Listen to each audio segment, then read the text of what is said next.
An 8-pointed star, whose compass points radiated in sharp lines across and up the groove of his back, twining with the Illyrian markings long inked there.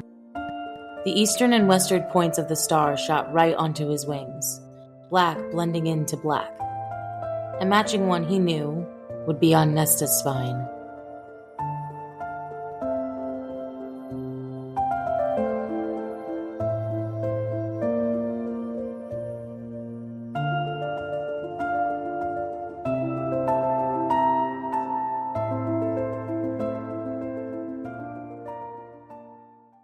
Hi, and welcome to Twin Flames Between Worlds podcast. My name is Tabitha. And I'm Liesl. Hi, and welcome back to our third deep dive episode of A Court of Silver Flames by Sarah J. Maas. Woo! Welcome back. Yes. It's been a little bit since we recorded because we did it with Natalie's episode. We did it early, so it's been like a couple weekends. Mm-hmm. So, yes, welcome back. We will be going through chapters 9 to the end of 13 today. Again, these are shorter ones, but at the same time, like they're so jam-packed. New characters, new stuff, new lore.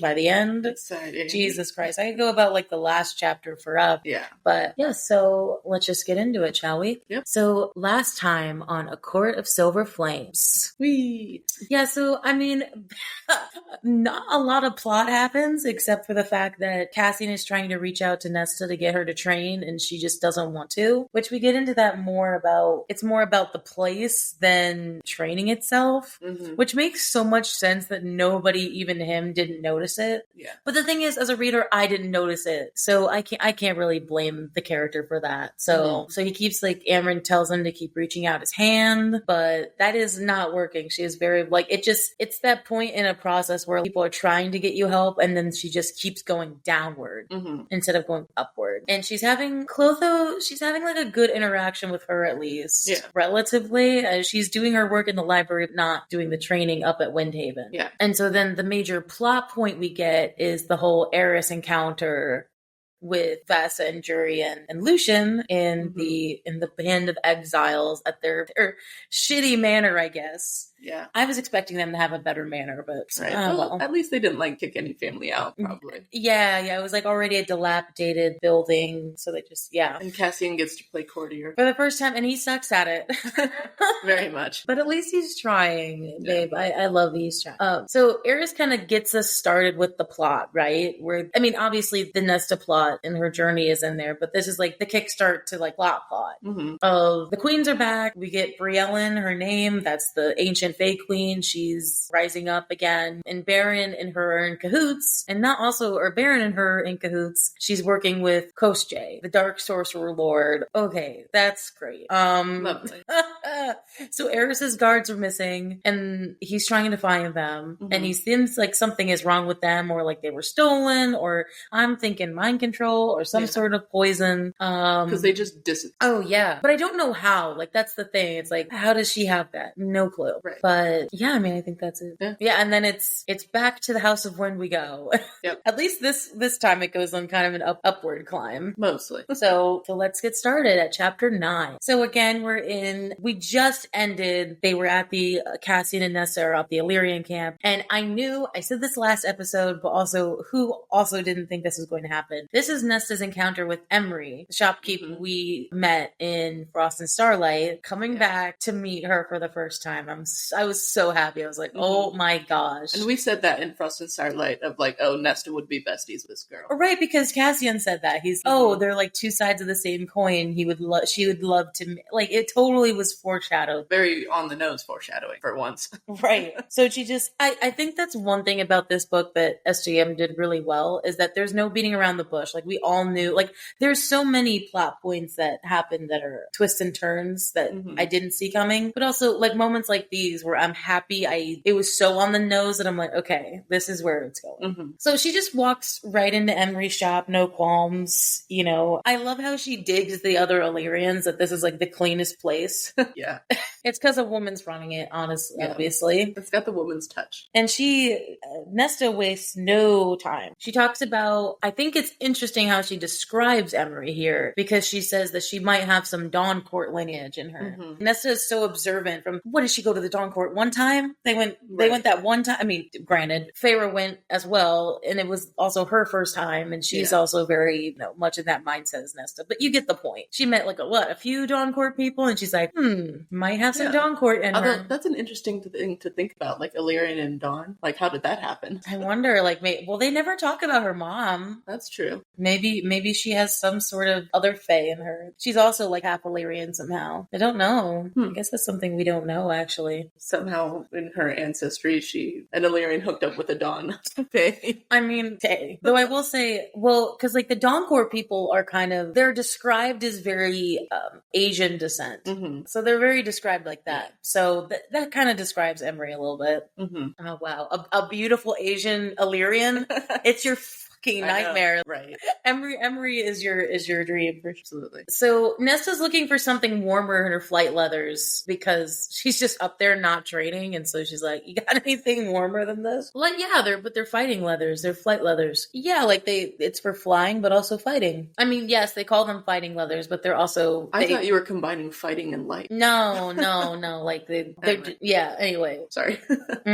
She immediately likes Emery and how she speaks about the males in there. She's like, the warriors are such proud fools that they'd never complain about the leathers being cold. True. They'd rather freeze. Well, yeah, that's kind of how they were raised, though. That kind of makes sense.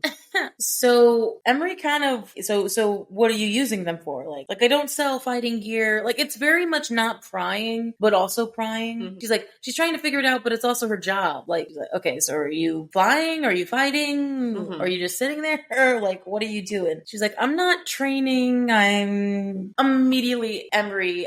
In my notes, I call her M, but Emery knows that she's kind of here against her will a little bit. So it's brought against her will, huh? How casual she is with her. Yeah. Apparently knowing who she is, too. Yeah. Like, by the end, she's like, oh, I know who you are. Yeah, it seems like most of the Illyrians know that Nesta's related to Feyre. Mm-hmm. Oh, they made that very clear. Very clear. They're like, part of my duties to the Night Court. Oof. Can we get past the duties to the Night Court and just be friends? Yeah. So immediately Nesta looks at her wings, because this is also the first time she's interacting with somebody who has their wings clipped. Like, she knew about it because she heard about it from Feyre, but now she's actually meeting a woman who's had it done. And Emery, very powerful woman, does not balk at telling her. She's just like, my wings were clipped. My father was a traditional male. I love how, to the point she is. She's like, he thought that women, I'm paraphrasing, but he thought women were supposed to stay in the kitchen. I disagreed, and I lost. Yeah, I lost a big part of myself because I disagreed with his toxic masculinity. What a way, that's a very common trauma thing of just kind of making it sound like it's okay when, really deep down it's not, but it's like, yep, I lost. Using humor to cope. Yeah, I mean, that's how Nesta does it too, so we all do that. Yeah, we all do that a little bit. True. I kind of hate, okay, we talked about this with Natalie, but I don't know, I love Nesta's perspective, but it also, she talks about how Rhys's mom got saved because just happenstance, because when Rhys describes it and when Feyre talks about it, it's very this special, oh my god, it was such a gift, even though he was an asshole apparently. But the way Nesta describes it, it's like, oh, well, that's nice, but no one was here to save her. She didn't have anyone to say that. And it's like, it's so sad because it's so true that it's like, yeah, that's great, Rhys's mom, that you got saved from this horrible atrocity that happens to women, but what about the other women that didn't get saved? Right. What if the others didn't have a High Lord to come rescue them? Yeah, it shows how rare that was to happen, or how unlikely it was. Yeah, because oh god, the way it's phrased, in ACOMAP, it made it seem like this is such a prize. This was so happy getting saved, and then you meet her, you don't feel happy at all about that. Does M need someone to come mist her father? It's just crazy how much she recalls. Yeah. From what favorite, and she's listening. She is. How much she's listening. She's also just being a stubborn ass when it comes to actually responding to it, but she's listening. Mm-hmm. But I do appreciate when she's talking to her, like, can we fix them? Her immediate, again, actions speak louder than words, I think. And the fact that Nesta's immediately like, yo, I've seen Thiessen one time. Yeah.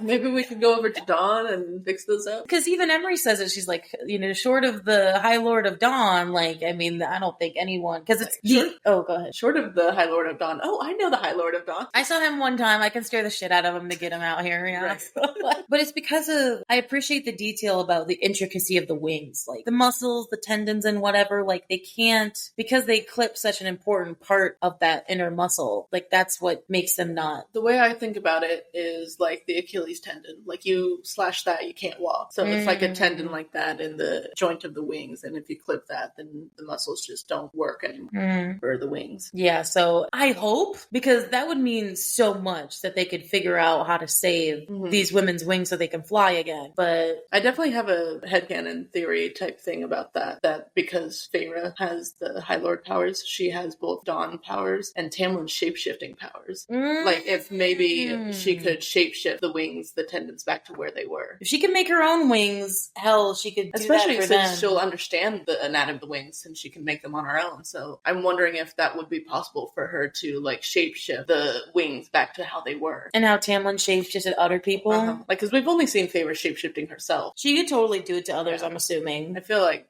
so that's kind of like my theory, my headcanon for that. I never heard that, so wow, interesting. So it's like, okay, enough. We're both like going down trauma lane, so okay, let's I'm gonna ask about the leathers. Back on track. But of course, the question that Nesta never asked: how much?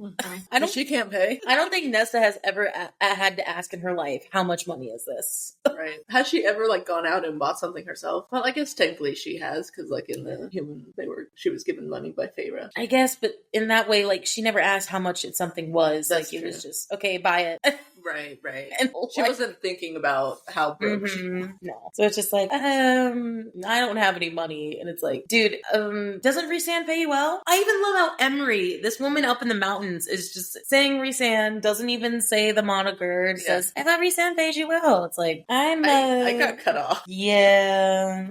Why? I mean, that's a even from a stranger, that's like a question. Just why? It seems weird. So if you're here on Night Court business, then why are you? She's like, no, I don't want to talk about it. Oh, that's already too much. She's like, no, I'm not going to tell you. Even though Emery just shared all that about her wing clipping.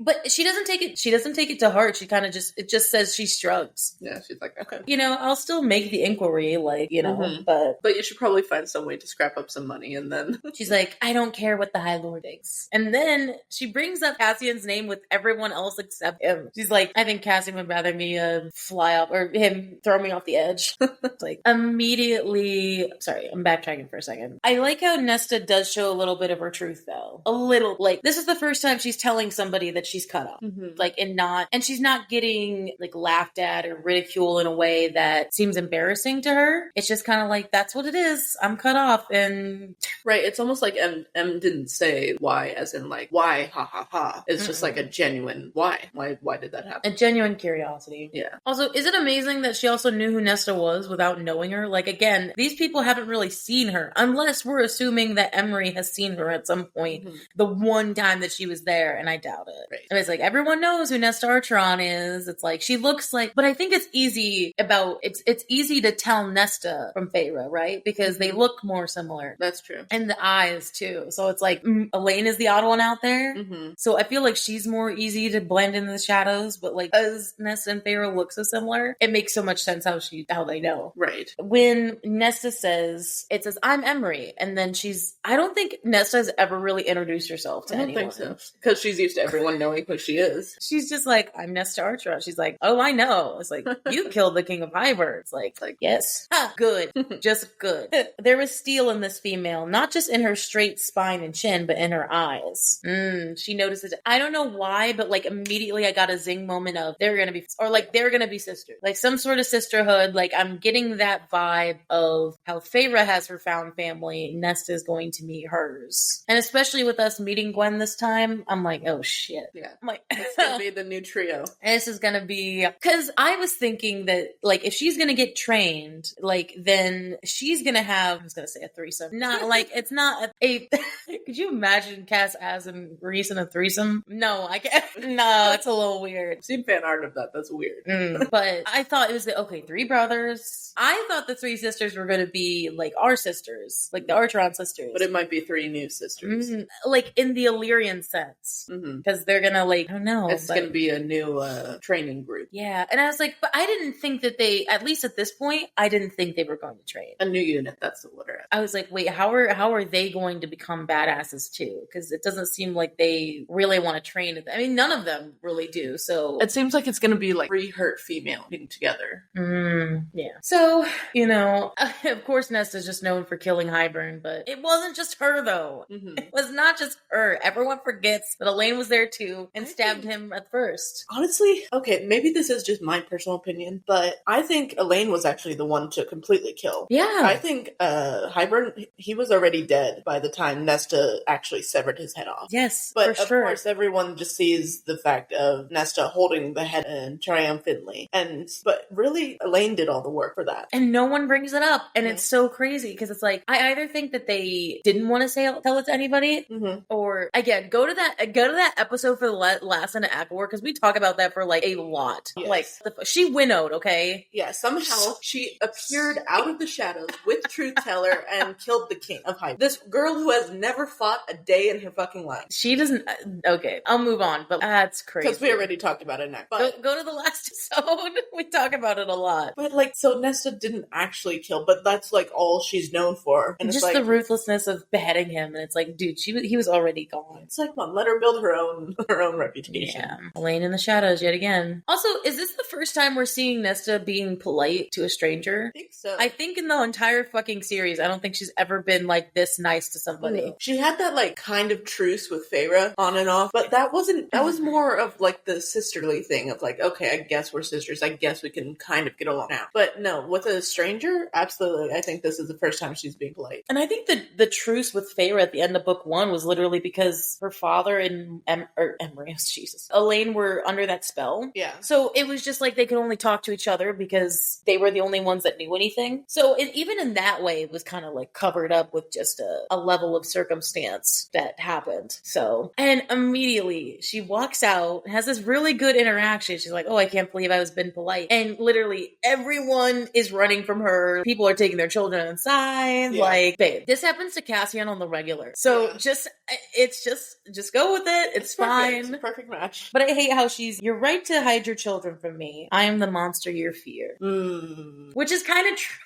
I hate to say it, but it is kind of true in terms of her power. But not the fear part. Like, because of course we know Nesta would never hurt children. Right. So. At least never intentionally. No. Until she learns about her power and actually, accepts it and trains it, then she might accidentally. But she would never intentionally. Oh, they never hurt children in these books. Right. Except for, throwing them in the mud when they're very young and, leaving them to fend for themselves. Or those Winter Court children that fucking killed. The dozen Winter Court children that had their minds destroyed. Dude. But we didn't see that, so we don't know they're dead. Right? See, it was a CW moment, right? Where we didn't see it on screen. It's not HBO enough to the point where like they'll just kill children on screen. Yeah. It was off screen. We didn't see it. Who knows if they're actually dead? We didn't see the bodies. No, I think they're dead. I think they were definitely dead. Yeah. So of course, then we get Nesta back in the library with Clotho. Cassian did not talk to her again. Like he's still mad. He just dumps her on the patio. And girl, I mean, okay, I called this, but also like this is her first time acknowledging it, and I'm just like, I knew it, bitch. Because I'm even getting a little bit heated by this. Cassian, so of course, like more winnows them, right? So it's not a thing where Cassian is holding her, in his arms. He takes more in his arms and flies off with her in front of her, and she's like, I shouldn't have been bothered seeing him fly away with another female, but she was body tightening irritated. Yeah, that's jealousy right there. Dude, Cassian, and the thing is, like, he's such like a sweet, but like he's not realizing what that means. He's not even thinking about that. He's like, oh, Moore needs a ride, like, oh, I'll fly her down or something. But okay, if you saw your man taking some really hot chick who you know they've slept together, yeah, again, not knowing their real relationship, again, that's her for misunderstanding, right? But with the information she has been given, because she calls them lovers. She said that she knew he had a history with Moore, that they'd been lovers long ago. Lovers is a very, I would not use that word for a one time. You're not lovers when you just had sex one time. Yeah, it means that I'd say at least 3 times. 3 times. Yeah. I feel like second is a fling.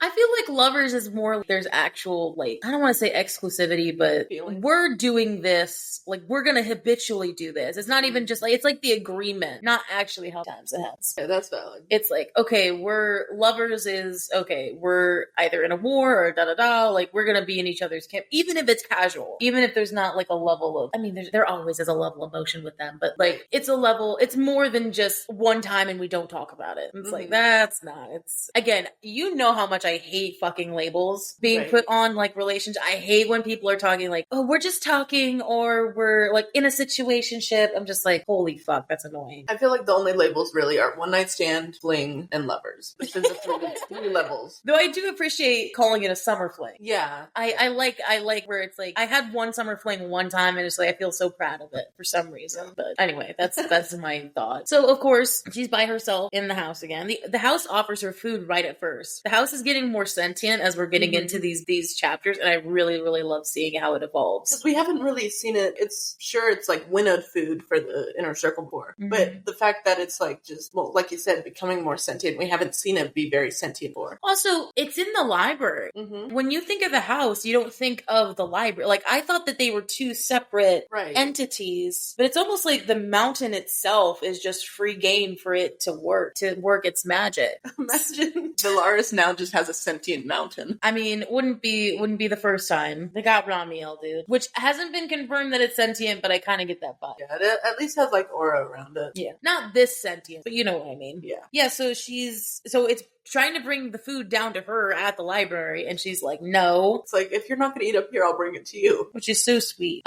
She tries to ask if, we love Clotho so much. Yeah. She tries to ask Clotho if there's anything at the bottom of the library, because like she still feels like something's down there, which go to our theory episodes if you want to hear about that, because we have thoughts, like everybody. She's like, just please, like there not be anything at the bottom of the library. And then Clotho's like, Bryaxis never hurt any of us. That's a good point. Bryaxis was in there like long before they were, and they lived in coexistence. I like what she said. I think Bryaxis took pity on us. We saw our nightmares come true before we came here. Yeah, rather than Bryaxis having to create the nightmares. Oof. God, that's... It's like, oh, I don't need to torture you guys anymore. You've already tortured enough. Let's live together. That's fucked. I feel bad. Yeah. Like, not in a pity way, just feel bad that, like, Clotho is just like, that she had to, like, live her nightmare before the monster even showed up. It's like, wait, what? The monsters are out there, not in here. It's like Liesl said last episode, the house keeps getting an attitude. She's like, I don't want it. Sets down napkin aggressively, like, appears, and then she's like, I don't. Sets down a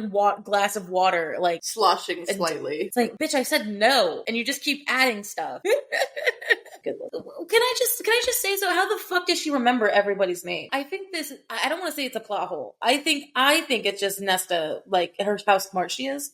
But I'm letting you know right now, if I didn't have all the books of Feyre, there's no way I would have remembered this random Bryaxis creature. She never met him. Right. She never talked to it. The only time she ever heard about it was when she talked about it with Feyre. Right. How does she remember, like, all this? When did she actually learn Bryaxis' name? Feyre bringing it up casually sometimes. Like, probably. Bryaxis, I'm gonna go look for him. Oh, who's that? The shadow creature? Right. But we don't even get to see that moment. So it's like, it was probably just brought up real quick. I bet there's people in the community that could say that it's just, it's a plot hole of, like, Nesta just knowing because we know it all. But I really do. I like to think in my headcanon that it's because Nesta is just so observant that she just very much general, like, knows everything. Name writing is hard, though. I mean... Oh, tell me about it. Yeah. I mean, especially, like, now, you know, I just started work as a teacher for elementary school, and I am already juggling 18 kids' names for my new class, and then I have to watch over 6 more kindergartners, and I'm just like, how do I keep up with who is who? Unless I'm working with my girls consistently, I don't remember names very well. Yeah. Especially when I start working in a place, because then they get offended that I don't know, and I'm sorry, like, I know faces and I know what I talk to you about, but like, unless I'm saying your name consistently, right, I'm not gonna remember. Right. But digression. So she's just talking to nobody. Like, she's like arguing with the house, talking to nobody, and then some priestess happens upon her. A light female voice, Gwen. Though she doesn't get her name here. Like, well, she does. She's like, Gwyneth Berdara. It's Berdara again. Gwyneth Berdara. So, first thing is that she's red-haired, teal eyes. First, red hair triggered me. I was like, okay.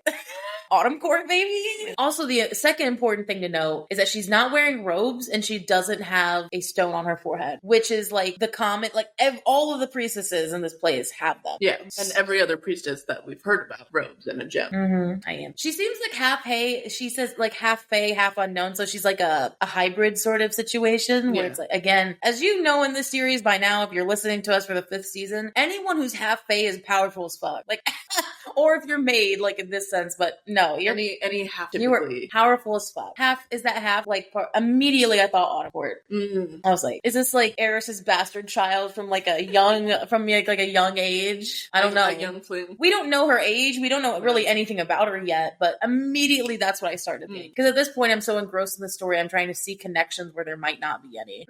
But the teal eyes is interesting. Right. She must have gotten that from the other half. Honestly, it kind of reminds me of Vassa. Vassa's described as red haired and she's got like these blue eyes. Does she have blue eyes? I thought it said blue. No. Either way, bright colored eyes. Yeah, I mean, yeah, some sort. It could be green. Hell, I don't know. Voss's child? No, wait, that wouldn't work. Definitely not. So, I mean, obviously, it's important to know all those things, but I don't know why she doesn't have a robe or why she's like. She seems like a priestess, but also we don't know their hierarchy. Maybe she's in training. Maybe they haven't given her stone yet because we don't. Right. So I'm not necessarily like thinking anything moment. You know what I mean? So being nice to one stranger, let alone 2, is way too much. So she immediately is very much having an attitude towards Gwen. Let's see. She's like, are you finished for today? No, I was taking a break. Gwen's like, you just started. Yeah. Nesta does not like anyone questioning or like, but dude, Gwen's going like, she's not scared of Nesta. No. So that's 2 females who have not been scared of Nesta today. And she's, I mean, especially not knowing what these priestesses have gone through, like Nesta probably doesn't scare them at all. Yeah, Nesta doesn't know what Gwen's been through yet. Gwen does not give a fuck. She's like, dude, you're here to work. Yeah. You are here to work. Like, she does not like Gwen, or she, like, immediately she doesn't like, okay, it's Nesta's mindset. Like, she appreciates Gwen's not afraid of her, but she also doesn't like the attitude, but it's because it's coming at her. Right. She's like, I like you, but also don't be too attitude with me. I like your attitude, just don't use it on me. Yeah, right. How everyone thinks about Nesta. It's like, I like it, just I don't like it when it's aimed at me. Like, yeah. But Gwen sees right through the bullshit. She's like, nah. Yeah, you don't answer to me, but you're here to work and for Clotho. Yeah. Clotho does not enforce rank. And what is your name? Priestess' eyes glitter with amusement as if aware Nesta's plan to rat her out and snitch on her. Gwyneth Berdara. First off, again, if you have been with us this long, why the fuck does she have a last name? Because like, no, even Nesta almost fourth wall breaks here at a point where she's, why does she have a last name?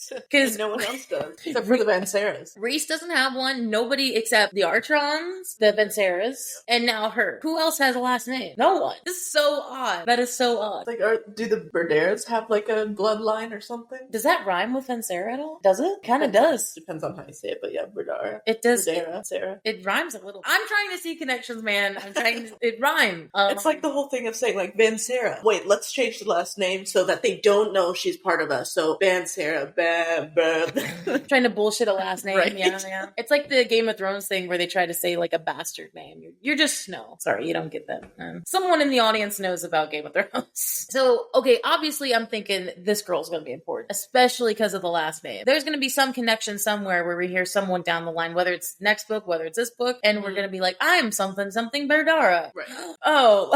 Like gasp. You know? Right. So this was also something interesting. I didn't read and catch the first time, but when I was going through this deep dive, I did. So as she's talking, so like there's priestesses that are looking like from them, right? Mm-hmm. And as they're kind of like looking at each other, having this very standoffish moment. I don't remember. I can't find it right now, but it's gonna take me for like a minute to find it. Basically, as they're having a staring contest, it says that Gwen's power starts to match Nesta's. Mm-hmm. It says that Nesta's power is rising up a little bit, and Gwen's hers. And I'm like, so High Fae maybe potentially with a bloodline and the Berdara line. Yeah, because I'm thinking, I was like, okay, I know that the lesser Faes have magic, but it seems like her power seems to even rival Nesta's a little bit as it's coming up. Like Nesta's just she lets it rumble every now and then to just kind of try to get somebody off balance. Yeah. But no, Gwen meets her right there. Right. And it's like, okay. Interesting. Good Lord. But as soon as she does that and thinks that, immediately, you know,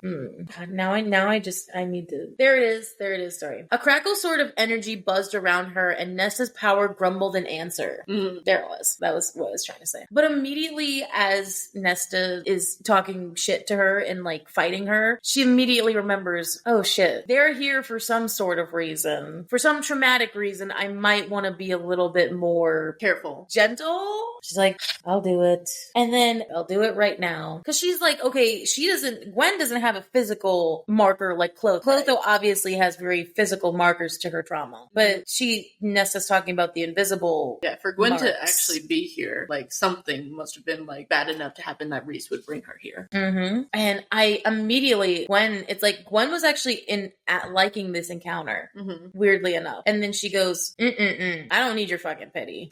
She's like, it's like, I've been here 2 years, and it's like, I can't tell when someone remembers why I'm here and alters their behavior. She's like, I only want to be spoken to like a person, which I love that she says that. And then Nesta's like, you don't really like how I speak. You're not gonna like how I speak to most people. She's like, no, just try me. Get out of my sight. All right, bye.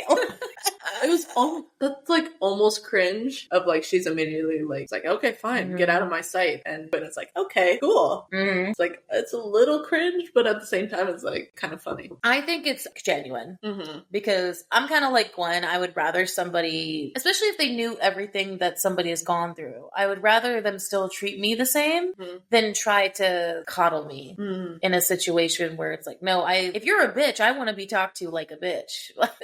I want you to treat me like you treat everybody, not just because I have some deep-rooted trauma. Right. Though, I do like how we start getting some of these priestesses' names because I've been so curious to hear so we get Meryl, Rosalind, and Deirdre. Deirdre. I think you can say it both ways, but I say Deirdre. Fuck, I don't actually. I just say Deirdre. Oh, I feel like I say it a different way every time, so I apologize for the future. So Rosalind and Deirdre are just normal other priestesses, and apparently Meryl is Clotho's right-hand woman, and the person Gwen works for. So Gwen's actually fairly high up, if you think about that.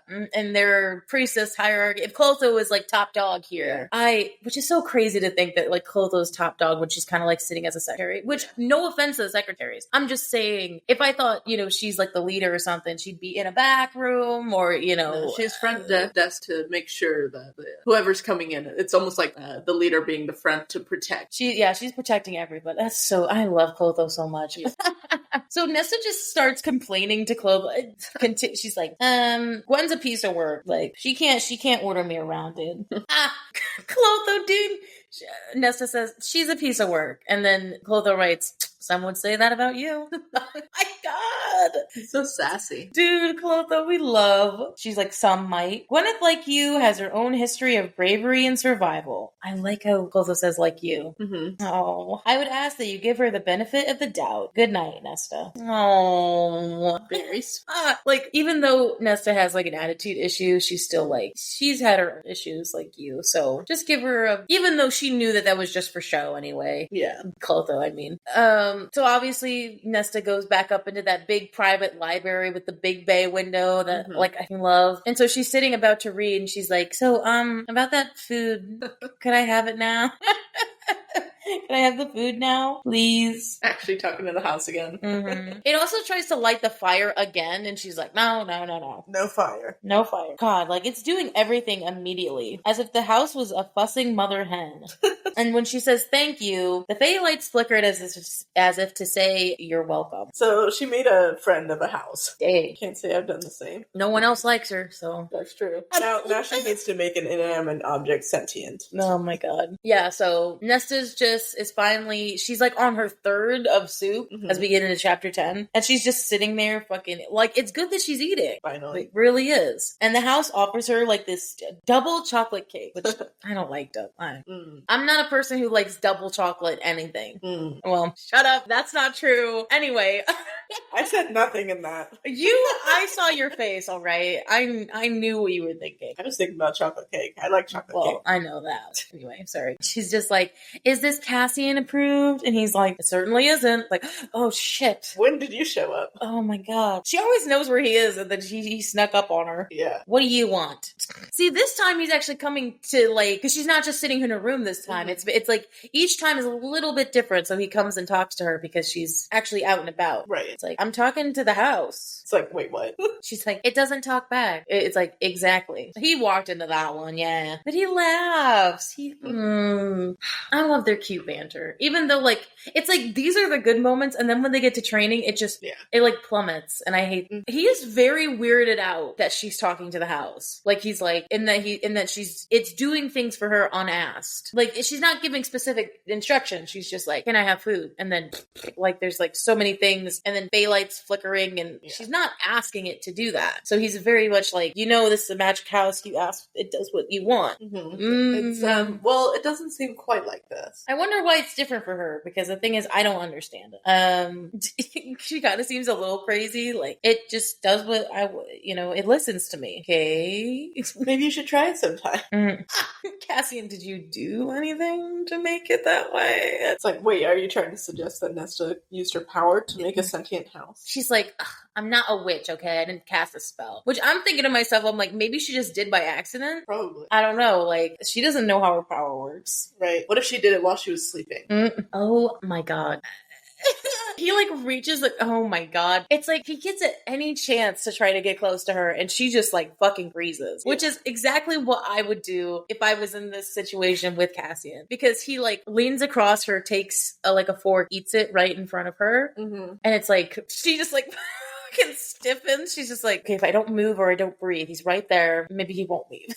Oh my god. Because he's also trying to goad her too. She's like, that's mine. And he's like, well, if you join training and disarm me, maybe then you'd be able to do it. Yeah, I always said this back in like ACOMAF as well, or like even ACOWAR. It's like her threats would mean so much more if she actually could fucking do something about it. Right, if she could back. But her threats are so empty. Yeah, she like, what is it? Killed the King of Highburn, but also at the same time, like, dude. Right. She did not do that on her own, bro. She needs some physical violence to back it up. To match her violent words. But she just bares her teeth at him, and then it's like, she leaves the cake. And then Nesta's just sitting there, staying up the whole night, reading her erotic romance. What I'm doing right now. I wouldn't count this as erotic. But staying up late reading romance. Yes. Until like she just trudges to the bedroom. Me too. Oh, I love how, again, it's almost like, even though the house knows that she's gonna say no to the fire, keeps trying it. Right. But then she's like, no fire. It's almost like it's trying to figure out why. Yeah, it said that, like in the text, it's like the tentative curiosity. Yeah. But as she's getting into the bed, this time the house like warms her bed up so that it's like, God, if only we had that, to where like it just warms her up in bed. The house's only answer was to slide the still open drapes shut. By the time they finished swaying, she was again asleep. It's giving Alice. Yeah, like her own Alice, but except like it's a giant house. Yeah. But of course, no thing like this could have like a good ending for her day. She was nice to people, now she has a fucking nightmare at night. She has a nightmare about everything we talked about before, like Elaine getting stolen, her dad getting killed, them going in the cauldron. All at like, once. All of her trauma all at once. Of course, her jolting awake, and her power is staunching up because she's getting scared. And it's like how when Reese and Feyre both got like woken up from their nightmares and the power out of them. It's like this is happening to her, but like she's waking up before it gets too bad in the nightmare. And so she's like staunching it down, trying to push it down, which, just gonna say this for the record, probably not good that she's like pushing it down, because that just means at some point it's going to completely explode, and that's like going to be volcano, very bad. Like it's putting pressure on the surface until it finally erupts. It's bad. So it's like, okay, let's get out and do something and go to get drinks. So let's try those 10,000 steps once again. Yes. And I love how the metaphor of what's going on here, because when she first tries it, she's not in this like blind panic, right? She at least reaches 100. This time, she doesn't even get to like a good number before she just completely fucking trips and falls on the stairs. That'd be me. Yeah, that is. And she's like hearing it. She's like, from the first moment I fell on your arms to the cauldron. I like how it says, I do want to say what's different about what's said here about the cauldron is the cauldron dragging her into itself, into the pit of creation, the capsule. Yeah. That's a little bit different than, because like everyone talks about the cauldron being destruction, right? But it's also creation. And the fact that it has the capital C, as you said, like maybe that's an actual place. And grammar fucking matters to a writer. I'm gonna tell you that right now. So yep, she immediately trips, falls down the stairs, doesn't get too far because she immediately gets to a landing and she grabs onto the wall, sparks exploding out of her hands. Ooh, cool. Light show. So yeah, she fucking gets hit in the face with the wall. But then when she looks up, she left an imprint. Like, she looks at her hand and it's on fire. Like, it's flames. Roll credits. Yeah, right. It's silver flame in her hand. And she like basically melted the wall. Oh my god. Melted the stone wall and left a hand in. Glowing as if lit with an inner flame. Fuck. That is not good. So she immediately runs back up. She's like, yikes. The fact that she was able to run up after falling down who knows how many stairs. Well, and of course she gets like all beaten up and bloodied too. And that's because she says something like, if I was a human, I probably would have died. Yeah. Which is true, because the fact that she's even bleeding means that, well, she's very malnourished first. So that doesn't help. Surprised that she didn't break any major bones, honestly. Yeah. So, ew. I know she's freaking out about it, but I love that we're seeing her power. Yeah. Because I didn't think it was going to be on the nose as silver. I mean, I knew her essence is flames, but I didn't think it was going to be so on the nose. But I actually appreciate it being on the nose. You know what I mean? Yeah. I'm happy about it. But, it's like, fuck that. So, next morning, still watching him doing his exercises, still sitting on the rock. So, who won the fight? Cassian said. Yikes. Yeah, none of them asked about her fucking black eye. Nope. Yeah, and like I said, if she was a human, she probably would have died. For probably. Sure. Because I mean, she must have fell like really far before she like met the landing, at least. Right. Being human, being weak in this world of monsters with a death sentence. Her high fae body was her best chance at survival. It's all about survival, not about like living or anything. Right. Cassian tries so hard to goad her into a fight. It's like the one between you and the stairs. I don't know what you're talking about. Oh, he knows he knows her movements. Absolutely. He knows so much. Like when you left at 3 a.m, I wonder if he saw the handprint. I don't think he did. Probably not. I don't think he did. He probably didn't go that far down, but he probably was just like, she just went into staircase. I'll be on alert in case she actually makes it out the bottom, which she probably won't.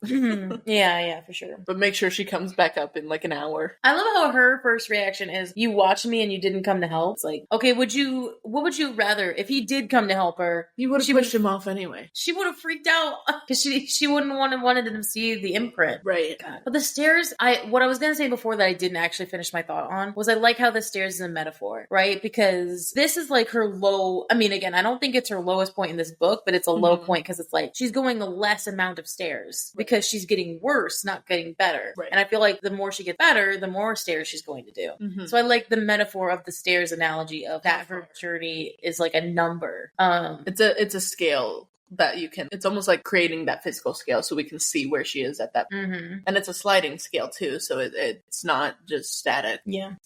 I should push you down the stairs. It's so bad. She knows that, like, because she sees the Illyrians coming and laughing at him, like around them as they're sitting here right now. And it feels like he's trying so hard. Trying to keep reaching out his hand. And the thing is, I love how she admits last year she would have went and ripped them apart. heart. Like, she would have let the terrible power show, and she would curse them and their generations for just for insulting Cassian again. Where's that girl? I want that girl to come back. Cassian needs some fence. Like, he doesn't need it, but also it's sweet. And he holds out his hand, actually physically, and he says, please. The fact that he's like actually like pleading with her. She had never heard him say that word. It was a rope thrown between them, and he'd met her halfway, let her win the power battle, admit defeat if she would just get off. And the thing is, she really wants to. Yeah. She really wants to. Oh my god. I love that we're getting her perspective now, because we know that she loves him so hard. Mm-hmm. She's like, he's beautiful and savage and uncut, and she's like, the first time I saw him, I couldn't take my eyes off him. She finally admits it. We told Natalie, like, they're the true love at sight. Yeah. For sure. Because she says, not in the way Azriel and Rhys were beautiful, but in an uncut way. Savage and unrelenting. Yeah. So true. Oh god, fangirl. The first time she'd seen Cassian, she couldn't take her eyes off him. She felt like she'd spent her life surrounded by boys. And then a male she supposed, had suddenly appeared. Everything about him had radiated that confident, arrogant masculinity. And all she'd wanted for so many months was to touch him, smell him, and taste him. Get close to the strength and throw everything she was against it, because she knew he would not break, never falter, and not balk. Mm-hmm. I had to say that, because holy fuck. That is all of her feelings in one moment of like, I know he can take me. Mm-hmm. Not just physically, but in a very emotional way. Mm-hmm. And I get that so much. Which I appreciate the fact that this is not the first time we're hearing like these descriptor words. Like, obviously it's great to hear it from Nesta, but you know, from Favor's perspective, we already like Cassian's beauty was uncut. Favor called it that. And the fact that Cassian like told Favor that he could take it. He could take the hits. He could take whatever she needed to throw at him. And so now we're like, it's not just, that wasn't just said for show. Like, it's actually coming back here. And the fact that Nesta wholeheartedly believes it. It's so sad. Because this is me in a nutshell. Liesl knows this so much. And this is one of those moments where I need to get on my pedestal for half a second. All of my life, I have lived with people, like, I am too much of a confident woman. Like, again, I'm not like a bitch like Nesta in the terms of, like, I don't have an attitude immediately when I'm talking to somebody. But every guy that I've ever met or been with have been so scared of me. Mm-hmm. And she can attest to this. She knows. Like, I don't know what it is. And I know that I'm not going to change that about. Don't change that about yourself, for sure. Yeah. But most of them were cowards that didn't want to put in any work for it. The audience, like, you are like me, and don't change that about yourself, though, because there is the Cassian out there for you. There will be a Cassian out there that can handle every single thing you throw at them. Yeah, and it's just seeing a character very much resemble me in a way of romance, of, I know this guy can take it, and, like, take me and all of my thoughts, all of my crazy, all of my, you know, insecurities, and not balk from it and to see her not, this is where we differ. Like, if I saw him, I would immediately take him. That's true. But I also didn't go through trauma of getting killed, so. Right. Most people have. Yeah, so, I mean, I can't say that I wouldn't do the same thing, but also, God, this is me in a nutshell, and it hits me really hard when talking about this. And I hate how she doesn't get up, and the light in his eyes dim. She deserved his disappointment, deserved his resentment and disgust, even if it carved something vital for her. God, having Cassian look at me with disappointment would be like the worst thing that ever happened to me. Right. Especially someone who you know loves you back, and he's just like looking at her in disappointment. It's like, no. It's like, uh-oh. No. So, of course, after, like, the library, so we don't get her in the library scene, but we get her trying to get into the private library again, and the house locks her out of it. He's like, no, you're on a one-way. I'm using he, I'm sorry. The house, I'm using pronoun for he in the house. The house just locks her out, and then I think would have put her on the path to the dining room if she tried to get into anywhere else. Probably would have locked all those doors, because the house wants her to go to the dining room. Well, Cassie and Naz are in the dining room. Yeah. They're trying to get them to the dining room, because the house knows she wants to just hide away and not interact with him. Right. But it's like almost like the house, well, honestly, probably Cass and Naz were like probably talking about it, so the house was like listening to them and being like, no, you need to go fix because Cassian is sad. I don't know if he'd be talking about her though like that. Well, maybe not like that, but maybe like as asking him how training went, and Kat's just being like, not sure, didn't happen, whatever. Or maybe knows Cassian's upset upset about it and just wants her to be there. It's like, come on, he's upset. Go fix it now. You two need to be together. The house ships them. Me too. So, but she does bring up about how at the library, Gwen made her like her personal fucking errand girl, and how she learned she'd be working with them. Yeah. Consistent. The house doesn't want to feed her until she goes to see Cassian. So, like, now the house will feed her when she goes in the dining room to sit with him. And would probably take away the food if she tried to leave. So she goes mid-meal, and as Azrael is there, applause. Looking wary, though. Oh, Cassian full stiffens because he didn't think she was going to show up. Yeah. Because they don't really. Whenever this happens, like, and they don't talk, like, they don't interact afterwards. But I appreciate how he doesn't shy talking about Vasa in front of it. Because that's one thing he doesn't have to worry about. There's no security breach with Nesta. She's not going to, like, first of all, who's she going to tell? Right. And also, they don't shy about talking in front of her. Right. Though I knew as soon as they talked about Nesta, that she'd get fucking triggered. Right. Because she's just like, that girl who was like, oh my god, her father, or our father was a better father to her than her own, and like, I like how she says it though in here. She says, it's not the fact it's not even Vasa's, it's how was he a father for somebody else and not us. Right. The framing of because in that way, yeah, that would be aggravating for him to care so much about this random chick, whether or not it was to help them in the long run. Why does he care more about a queen than his own daughters? I mean, his daughters are queen. Two of them. Again, I hope Elaine surprises me. I hope like she becomes queenly in her own right, but she's not doing so well right now. No.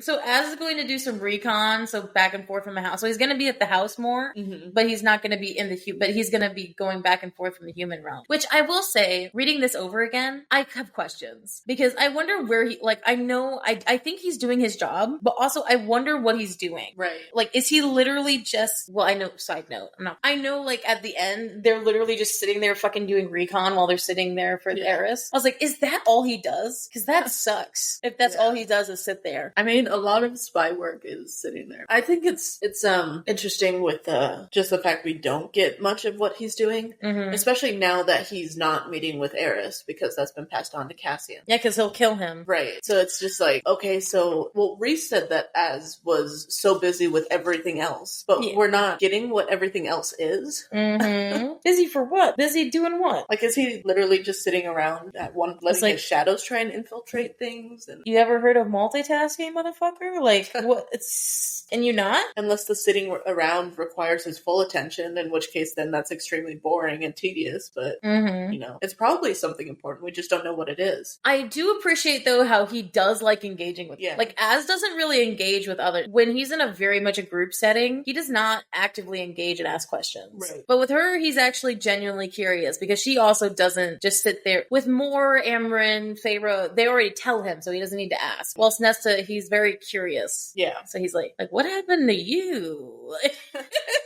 Nothing. She fell down the stairs. Did someone push you? Oh my god. Looks at Cass of like, did someone push you? And Cassie was so mad too. He's just like, you think I'd do that? Azrael's gaze, the note of amusement, even though no smile graced his sensuous mouth. Nesta? Dude, this is me with JK so hardcore. I think he's beautiful, but at the same time, like, sensuous mouth. But like, I don't actually mean it. I know, you can appreciate their beauty. JK and Azrael, you can appreciate their beauty. But no touchy. Also, no touchy, mind. Hands off. You have your man sitting right there, so hands off mine. I know. Yes, it is embarrassing. Why aren't you training, Nesta? Just calmly taking a sip of water, like, why aren't you training? What a good question. We want to tell the truth, or just saying not your business? But I feel so bad. Cassian is so tired and defeated. He's like, don't waste your breath, Az. Oh, oof. He's like, dude, you've been getting an order, like, well, and Cassian is getting so mad to the point where if you don't train, you're gonna get outcasted. Like, if you don't do it by the end of the week, whatever happens is out of my hand. Right. It's said so offhandedly too, though. It's just, at this point, you'll be outcasted the human realm at the end of the week. Wait, there was a timeline? Like, I think it was an unspoken timeline. I'm not training in that miserable village. This is the first time that she actually says it like that. Right. Rather than just, I'm not training, or I'm not training with you. It's, I'm not training in this place. Yeah, which he doesn't get until, like, at the end of the chapter. He doesn't get it, but but it's almost like Nesta's like, okay, I need to plant some more seeds. She's trying to really say it without saying it, and with a guy like Cassian, you kind of just have to be like, you gotta, and not even just him, but like guys in general, you just have to be straightforward, right? Because they're not gonna get subtle hints. Like, they are not made that way. I think it was the fact that she saw that disappointment earlier, that she's like, okay, I need to say it,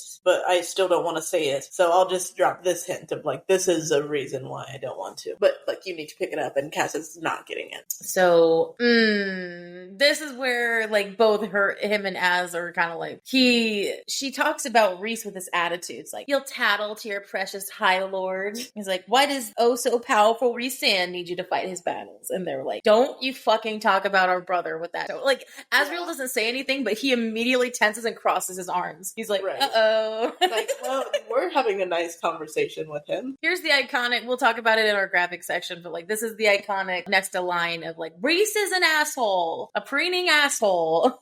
Yeah. You know that's bullshit. I mean, he is arrogant though, but you guys are all arrogant. That's true. Typical arrogant high fae. I think that's a harsh way to say it, because it comes from a place of goodness. But yeah, it is kind of true. But also, we love Rhys being an asshole. Like, he's allowed. Like, they're allowed. Everyone fucking hates you. Is that what you want? Because congrats, it's happened. Oof. Dude, even as, let's say, he's like, oh, you actually just said that, okay. And the part of her that's still soft, that's not, the little bit of it that's reserved for him just got shot. The chink in her armor. But the thing is, he's doing the exact same thing that she's doing to him. So I'm not saying that it's like, like tit for tat, he should be doing that. Yeah. But also there's a part of her that can't be mad about that, because she's done the same thing to him over and over again, hitting him at his soft bits. Right. But because, she's raised with that wolf instinct, she tries to hit him harder. She's like, oh, so this means you're gonna stop, you tell me you're the only person who doesn't hate me, I'm supposed to feel gratitude? Now I tell you, I'm done. Wow. Oh, the man who is the most patient with everyone, even with the Illyrians, tells her that 3 days in, he's done with her. That's almost impressive, Nesta, but poor Cass. Does that mean you're done panting after me as well? Because what a relief that will be. They're just spitting venom at each other. And Az is just sitting there like, no, my ship. And the funniest thing... Yeah, that's true. That's go my ship. But the thing is, they don't mean what they're saying. No. Like, that's the worst part, is that they both know that, but they're both taking it to heart. You want to rip yourself apart? Go right ahead. Implode all you like. It was supposed to help you, not punish you. I don't know how you fucking get it. I told you I'm not training in that miserable village. She said it again. Again. And the thing is, he gets up. Remember? Because I love metaphors. I love how before it was always her getting up and exploding and leaving. And this time it's him that's exploding and leaving. Alone with Azriel, where they're just kind of like poking at I could just imagine them poking at their food like, Oh, and it's the fact that what she says here, alone, Azriel's looking at her and sees everything. Sees that she's hurt by what he said. He is good at observing. That's fucked. Because then she's like, no, I can't do with the look you're giving me. Right. I gotta go. Leave. Bye-bye. Azriel's left just sitting in the dining room of like, what just happened? I thought this was gonna be okay. Oh no. He has to play chaperone and matchmaker. I love how it's like she leaves and goes down to the library to work and vanish into a blue. It's almost like she wants to go down there to vanish. She can disappear into the stack. Which is that's kind of what the priestesses are doing in a weird way. Like, again, that's fine. They went through trauma to be there, but also, like, aren't they kind of doing the same thing? And some of them actually just stay down there. So, forever. God, this Cassian POV, this got me. This got me. This, like, Amryn had been wrong. Reach out your hand. What a bunch of fucking bullshit. Oh my god. Is it though? I just imagine him at the House of Wind, like curled up, like in his legs. Kind of like with his arms around his legs and just looking over Valaris. Yeah. He's just sitting on a roof somewhere and just like curled up, wings probably tight to his back of just like, I get this. And then he's looking down at the training ring too. I like how that's written in there. Yeah. Because probably the training ring brought him peace growing up, training, sparring. And if he had never failed at anything. This is true. But the thing is, he hasn't failed yet. No, he hasn't. He's trying to go go with the I'm done approach and then gonna start up again. Right. He had been so stupidly hopeful. But yeah, he saw her try and then not. Like, he saw it in her eyes that day, like that morning where it was like, she wanted to get up, but then she just couldn't. Yeah. And guess who just appears out of nowhere? Feyre, with her feet dangling off the side of the... Feyre just appears. Reese told me you were thinking really loudly, so went on myself up here. I'm kind of glad that it was Feyre, though, because we haven't had many, like, favorite Cassian moments. I loved that, because this reminds me of that Cassian moment in Valaris, when she's talking about Nesta, when they're on the bridge in the rainbow. Yeah. This is what that reminds me of, but just, like, in Cassian's POV. Yeah. A good sibling talk. So Reese still has that shield around her, which is, like, a big question mark. Like, I think that's important, but I don't know why. Right. Like, at this point when I'm reading, I'm like, okay, they keep bringing it up, so there's something weird there going on there. And it seems to be, like, getting stronger. And it's like, why is the shield still around him when Valaris is peaceful? And they're like, I know she's saying that's like a training thing, but especially on all parts of the day, it seems weird. But yes, Moore is heading to the continent for Valahan tomorrow, and so we're kind of splitting up a little bit this time. The gang is not going to be together again. Right. I love how the casualness of how casual Feyre and Cassian are, is that he's just a very affectionate male. Like, the Illyrians are not like touchy people, and he's talking about like wings in the bedroom, and I'm just sitting there like, I mean, we know. Yeah. We know from personal experience. From Reese's experience. From our experience in Feyre's point of view about wings in the bed. But he's saying that, like, they don't touch their wings even outside. So that means, like, they don't hug each other. Like, they don't hug. Which, I mean, yeah. Thinking the Illyrians would hug is just crazy. Right. And then, of course, the whole woman trying to touch a woman's wings is weird. Which is what Azrael is like, can I? It's basically, like, groping. I know. Very much so. Yes. And so Cassian's just an affectionate male. Please and thank you. Having a very, like, masculine man, but at the same time, like, wanting to be affectionate. Cassian is like a mix between a German Shepherd and a Golden Retriever. He's so perfect. He's so perfect for me. So how bad is it? Dude, it's pretty bad, Feyre. Yeah. It's pretty bad. Also, just the subtle side note of noticing how young she is. Yeah. It's like, she went through all that. I was still, like, just fucking around when I was this age. Like, and she's already been through the ringer. Right. She's only 21. I think that's also, when people talk about the age stuff with this, it's like, they don't even think about her age, really, unless it's in a moment where it's like, oh, she looks young. But, because they all went through shit together, age isn't really mattering at this point. Not when they're all, who gives a fuck how old. Right. But just, like, realizing that she's only been alive for 21 years versus his 20-something. Hot.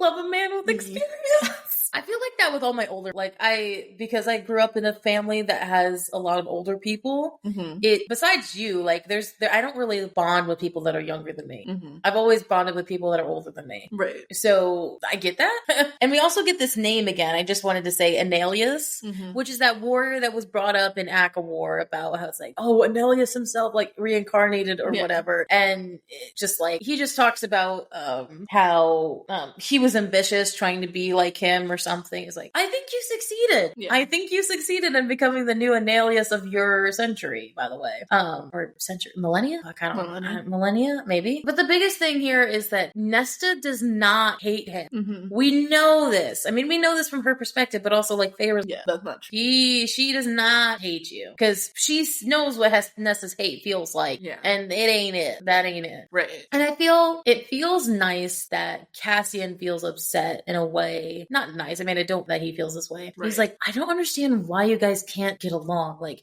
you guys are so alike, but you're not getting it that you need each other. Right. And it's just sad that, because it's also, think about it, you know, Cassian is Feyre's surrogate brother. And this is his woman. He wants them all to be together and be a family. Right. Because he knows Nesta wants that too. Just not, she doesn't know how to handle it. So Feyre brings up the mom again. You know, I think we get so much of Nesta's mom Nesta's mom. Well, it almost seemed like it was more Nesta's mom. Oh, for sure. Mama Archeron. So, I mean, she apparently was a bitch. So Nesta was doted on by their mom, and it doesn't seem like in a good way. Like, at least from Nesta's point of view, but I think the others are assuming that it's because their mom cared so much about her. But it seems from how Nesta describes their mom, she only cared about her in the sense of getting more stuff. Getting status or money or something something. For advantage. And I love how and again, Natalie brought this up, and this is a perfect time to have her episode, because when we're getting into all this shit that she brought up, they bring up about how Elaine was treated like a doll. Mm-hmm. So it's like their mom treated her like so, no thoughts. You don't need to get anything, but all you have to do is look pretty. Right. That's it. That's all you have to do. God, if that's all I needed to do to succeed, Jesus, I'd be winning every day. But yeah, it's like both the sisters need each other, and they don't understand it, that they had similar, that they're different, but that they all need each other. Mm-hmm. 3 days and it's at his wit's end. Wow. If this is how their relationship is going to go, maybe you guys, something needs to happen, bro. Yeah. Something needs to click. I couldn't imagine being with some guy in 3 days and then just being, nope, I'm done. Yeah, that hurt. That would hurt me bad for sure. The library work is supposed to balance out the training of the hardness, right? So it's good that she's doing half of what she's supposed to do, but also she's not doing the main crux of the part that's supposed to help her. Right. Not even just physically, but mentally get her through. And I don't think she understands the mental until she gets into it. Yeah. She doesn't really get that until she does it. And it's like, oh, I feel so much lighter. I'm like, that's what we've been fucking trying to. Oh my God, it's so annoying.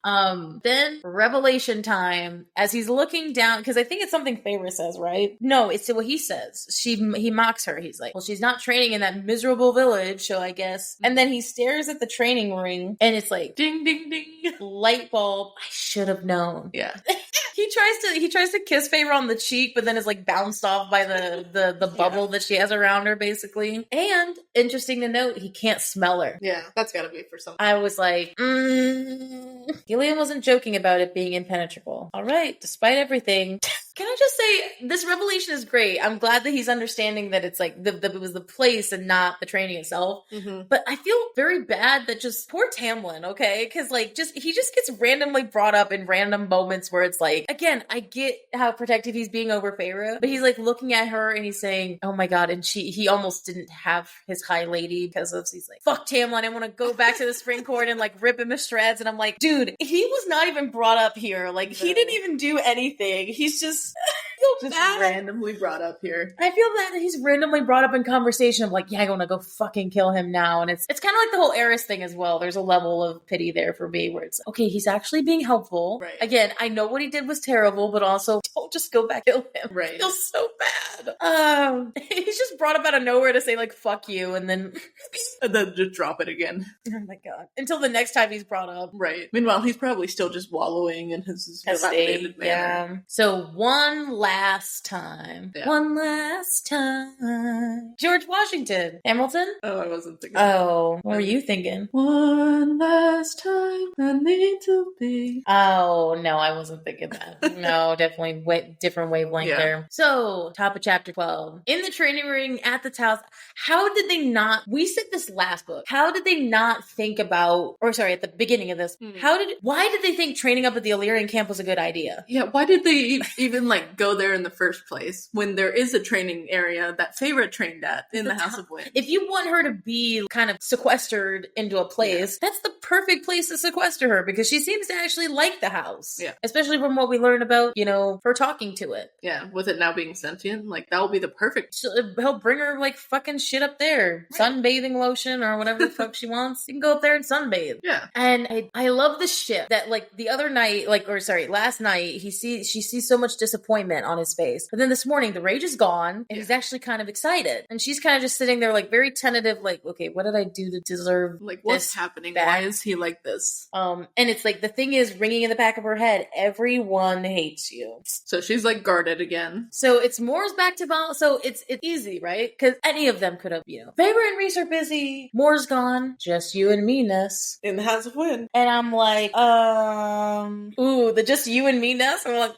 the nickname, just you and me. Also, the fact that they're going to be by themselves at the top of the House of Wind. Because the thing is, with Windhaven, I think that was also a check on Cassian too. Yeah. So that they wouldn't do their immediate thing. I was saying to myself when I wrote these notes, I was like, this is where sex is going to happen. They're going to start wrestling here. They're going to be by themselves, and they're going to be at the top of the House of Wind, and they're just going to have sex. Where is their chaperone? He's gone, dude. He's going back and forth, man. Like, that's what he just said. He's going to come back one of these days and find them fucking in the training ring. And it's just like, okay, not seeing anything. All right, I'm going. You know what? I'm going to be a bad chaperone. I'm just going to leave. Nesta, Cassian more than anyone. everyone knows that Nesta is a very prideful woman. Mm-hmm. The fact that she's going to be around a bunch of misogynistic assholes who are going to make fun of her training for the first time and figuring out, like, that makes so much sense. Yeah. Why would she want to give them ammunition to, because it's almost like he was thinking in the reverse. Mm-hmm. He's like, oh, they're going to see her training and that's going to make her empowered. Right, but she's not to that point. No, like maybe later on, once she actually has some physical skill, then yeah, that could probably work. But not when she's starting from literally -5. And especially with how the training goes, at least at first, when they're just doing like beat shit. Yeah. It's like, dude, I'd be embarrassed if I saw, again, if they're misogynistic here, but they're still beautiful men. Just being around a lot of like hot guys and just sitting there, dude, I would be fucking mortified. Yeah. I mean, I would still do it, but also I would not be doing it. Right. It's totally valid though. Right. Especially with what she's gone through. So it makes sense. And he's just like, damn it. So he just rolls up his shirt sleeves and I'm thinking to myself, I'm like, okay, he's getting excited. I'm getting excited back. He's like, all right, here we go. I was like, and his fingers were trembling.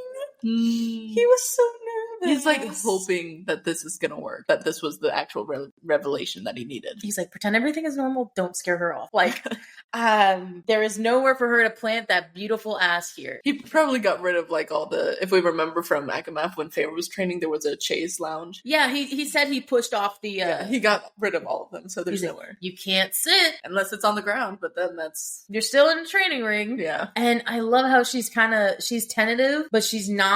I love the unnecessary, like, beautiful ass thing, but also, you know, fair. Unnecessary, but fair. But, so, before... She doesn't immediately say no, but she's kind of tentative. He's like, I'll make a bargain with you.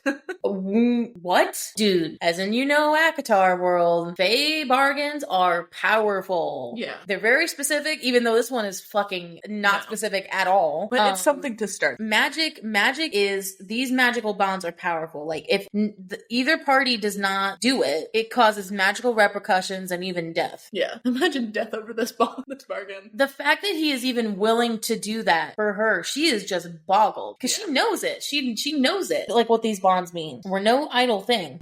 So basically, if you do an hour of exercises, I'll owe you a favor. And he's favor. It's like, okay, that is way open-ended. She's like, dude, that's a fool's bargain. You know, I thought you were supposed to be fucking smart. And he's like, for you, I have no strategy. What a hot thing to say, but also like, as a general, who's supposed to be good at strategizing, he doesn't have a strategy. Also, I do appreciate though, he did say like, short of me killing myself, I will do it. But I got mad at that too. Yeah. Like she did. She's like, you truly think me capable of such a thing? He's like, no, I was making a joke and it didn't land. But also, why would she think that would be a joke? Because in truth, that is kind of being specific. Yeah. Don't kill me. Don't ask me to fucking kill myself and we'll be okay. Right. Oh, his heart is in his hands again, and he's reaching out one last time. Come on, Ness. But she doesn't immediately. He's like standing to her, non-threatening. Mm-hmm. Fine, let's say it's a favor. So yes, deadly and stupid. It was dangerous to allow this, but one last time, keep reaching out your hand. A bargain is made. Hooray! Woo. And they shake on it. Touching. Skin contact. Okay, we'll trade for the hour. Okay, like start now. Like the hour starts now. But it's like, oh great. Magic zapped between them. So because her power is so infinite, he like felt. Or again, he's just like, it was very powerful. Yeah. Very intense. And like any sane moment of Cassian's, he immediately rushes to take his shirt off. In front of a mirror. I was nesting here so bad because the thing is, he's not doing this to show up. Like his immediate response was, I wonder where it is. And he's looking. He's like, well, I don't see it on my front. It must be on my back. Or like, I wonder if he like tried to pull his pants and just like look. Why would it be there, Cassian? Oh no. But then he's like, I imagine him doing like the whole like pulling his shirt off. Like, even though that's not how it works because they have wings. Because like, I'm imagining the whole like one-handed pullover when you're taking your shirt off. Still do that. I mean, I've seen like different descriptions of how the wing flap works, so he could still pull it over his shoulders. Okay, but he's like, he looks in the mirror, and it's an 8-pointed star, like a compass, sharp lines, and they're like disappearing into his wings, kind of like into the black. Which an 8-pointed star, interesting. I don't know what that means. I don't know what that resembles. We haven't like seen a star before, right? Like an 8-pointed one, right? I mean, we haven't seen that. So when it says like a compass, you know, I am thinking like compass on a map, where it's got like the 4 main cardinal directions, and then it's got like the the little like arrows that aren't as long that are pointing to the middle of these. Yeah, that that's kind what of I thing. think. Which is pretty cool. My dad has that tattoo. Oh yeah, I didn't Except know it's actually like with the stars. But I think it'd be cool to get that, but I don't know if I'd want a whole back tattoo. That's cool. But like, yeah, I feel like he had this moment of like, yeah, babe, do you see? Very, very innocent like. And the thing is, he probably turned his back to the mirror, so then his chest was facing her. And her face was like my face of just eyes widening slowly. Maybe not even slowly. It's just because she just doesn't like stare at him with eyes wide. She's roaming them down. When you think of a once over, you think of like just kind of a up and down thing, right? Yeah. No. We're going She's like side zigzag. We're going like a trail down. Like he can feel where the trail is. Jeez. I've had somebody look at me like that though. Where it was a good it was at a random club bar in DC. Oh. And I remember just this very much like I felt look. Yeah. And I was like, that's intense, okay? He didn't dare move, like he's even scared. But she doesn't balk. His blood heated as if he could feel the touch of her blue-gray eyes, as if her fingers running over his stomach lower. Damn, he's horny. Yeah. Lingering at the carved pectorals and the Illyrian tattoo that swirled over them. He flexed. He did. In himbo, bro. He is such a like. He's like, oh, she's looking at me. What if I just a little bit? Will she like it that way, or will she stop looking at me? God, because the thing is that would work. I'm a simple human. Like you see muscle man, you look at muscles. It's just muscles on muscles, and I'm just like, okay, flex. Okay, can we get back to like train? Does training start now, or did it start like 10 minutes ago when I started looking at you? Yeah, it's 10 minutes of this just you flexing. And so already, okay. Let's see what you got, Archeron. I love how this is like the uphill climb. Yeah. Good God. Okay, Nesta. Why the hell did I make a bargain with Cassian? It's not even just why, but like how did that happen? How did I allow this? Because he said it. He said everyone hates you. And she wanted to see if there was some sort of small redemption. And now that you bring up about the high walls, that makes so much sense. Why she likes it in there. Because at first when I was thinking of the training ring, I thought it was an open layout. But then we looked at the description and they have high walls. Yeah. So it's almost like, I think part of it is like a pavilion where it has like a roof and like an open sky and pillars. But then I think the other half of it is like stone, like red stone walls high up with open sky. So it's very secluded in there. So that nobody like flying by, even though the only people who would be flying are Cassie and Azrael in Valaris. Yeah. We haven't seen any other Illyrians in Valaris at all. So there's no other person that could be flying. But it's the idea that nobody could look, you know? I mean, there probably are other fairies in Valaris that have wings, but why would they be flying over the house? Yeah, that'd be like bad. No matter that Cassie whether the shirt bordered on obscene. He kept his shirt off. Why don't you take it off? Like, there's no putting it back on. Like, that looks weirder. Yeah, not until the end. But here's the thing that gives it the very, like, romantic vibe. Apparently, she wasn't just looking at his chest. It wasn't just looking at the scars and noticing beautiful. It was the scars. Yeah. And, like, what happened to him. Grr, who has hurt my man? Yeah, it's like, because the thing in, like, when he got fucking cut in Hybern, where he got almost disemboweled, there's not a scar. So what the fuck scarred him that would have left such a bad wound for it to actually scar? Because it's not just about the muscles, babe. It's about scars, and scars are beautiful, and I want to hurt anybody. That's how I feel about Az's hands. I know, yeah. Kill those motherfuckers. Resurrect them, and then kill them again. Also, feet and breathing, Cassian? I didn't know he was a footman.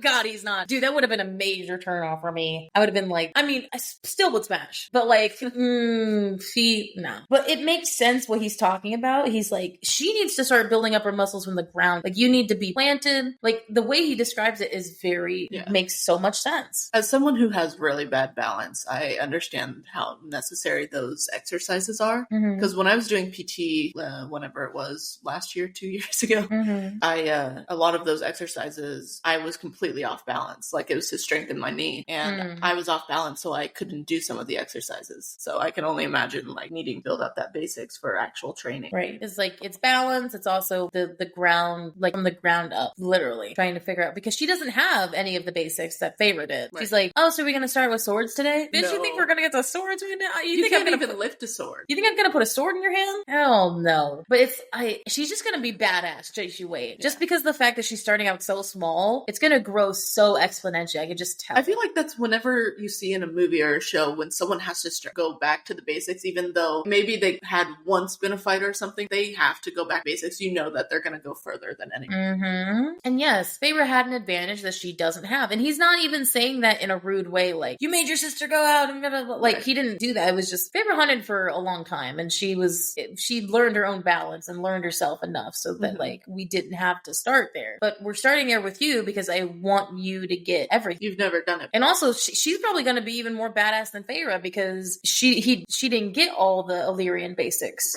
that he's going to give her. And honestly, I mean, while Feyre did train, like Feyre mostly just has her powers. Yeah. And which are still badass. Mm-hmm. And I know Nesta technically has her powers even though she wants to ignore them. Mm-hmm. But I feel like that's going to be the case where Nesta then trains her physical powers up. Mm-hmm. Like she becomes more physical before she even begins to about magic. Right. No shade to Feyre, but no, she's going to be more badass than Feyre for sure. Yeah. Because she's going to have the magic and she's going to have Cassian training. Yeah. Though Feyre did teach her how to wield a bow, but these Illyrian bows are like the size of Nesta. Right. And I'm thinking to myself, holy fuck, like, would it be funny as hell though if Nesta becomes in this era, she becomes the Illyrian bowstress. Like she becomes like an archer of some sort. I don't think so. I think she's gonna have her own sword. That would be a strange twist. But she's the one who gets the archer role.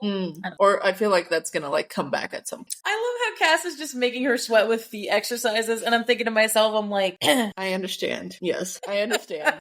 Balance is hard. It is, but also I'm thinking to myself, I'm like, okay, if she's sweating at feet, like, I don't think they can even physically have sex yet. Oh, no. Because I'm just here thinking,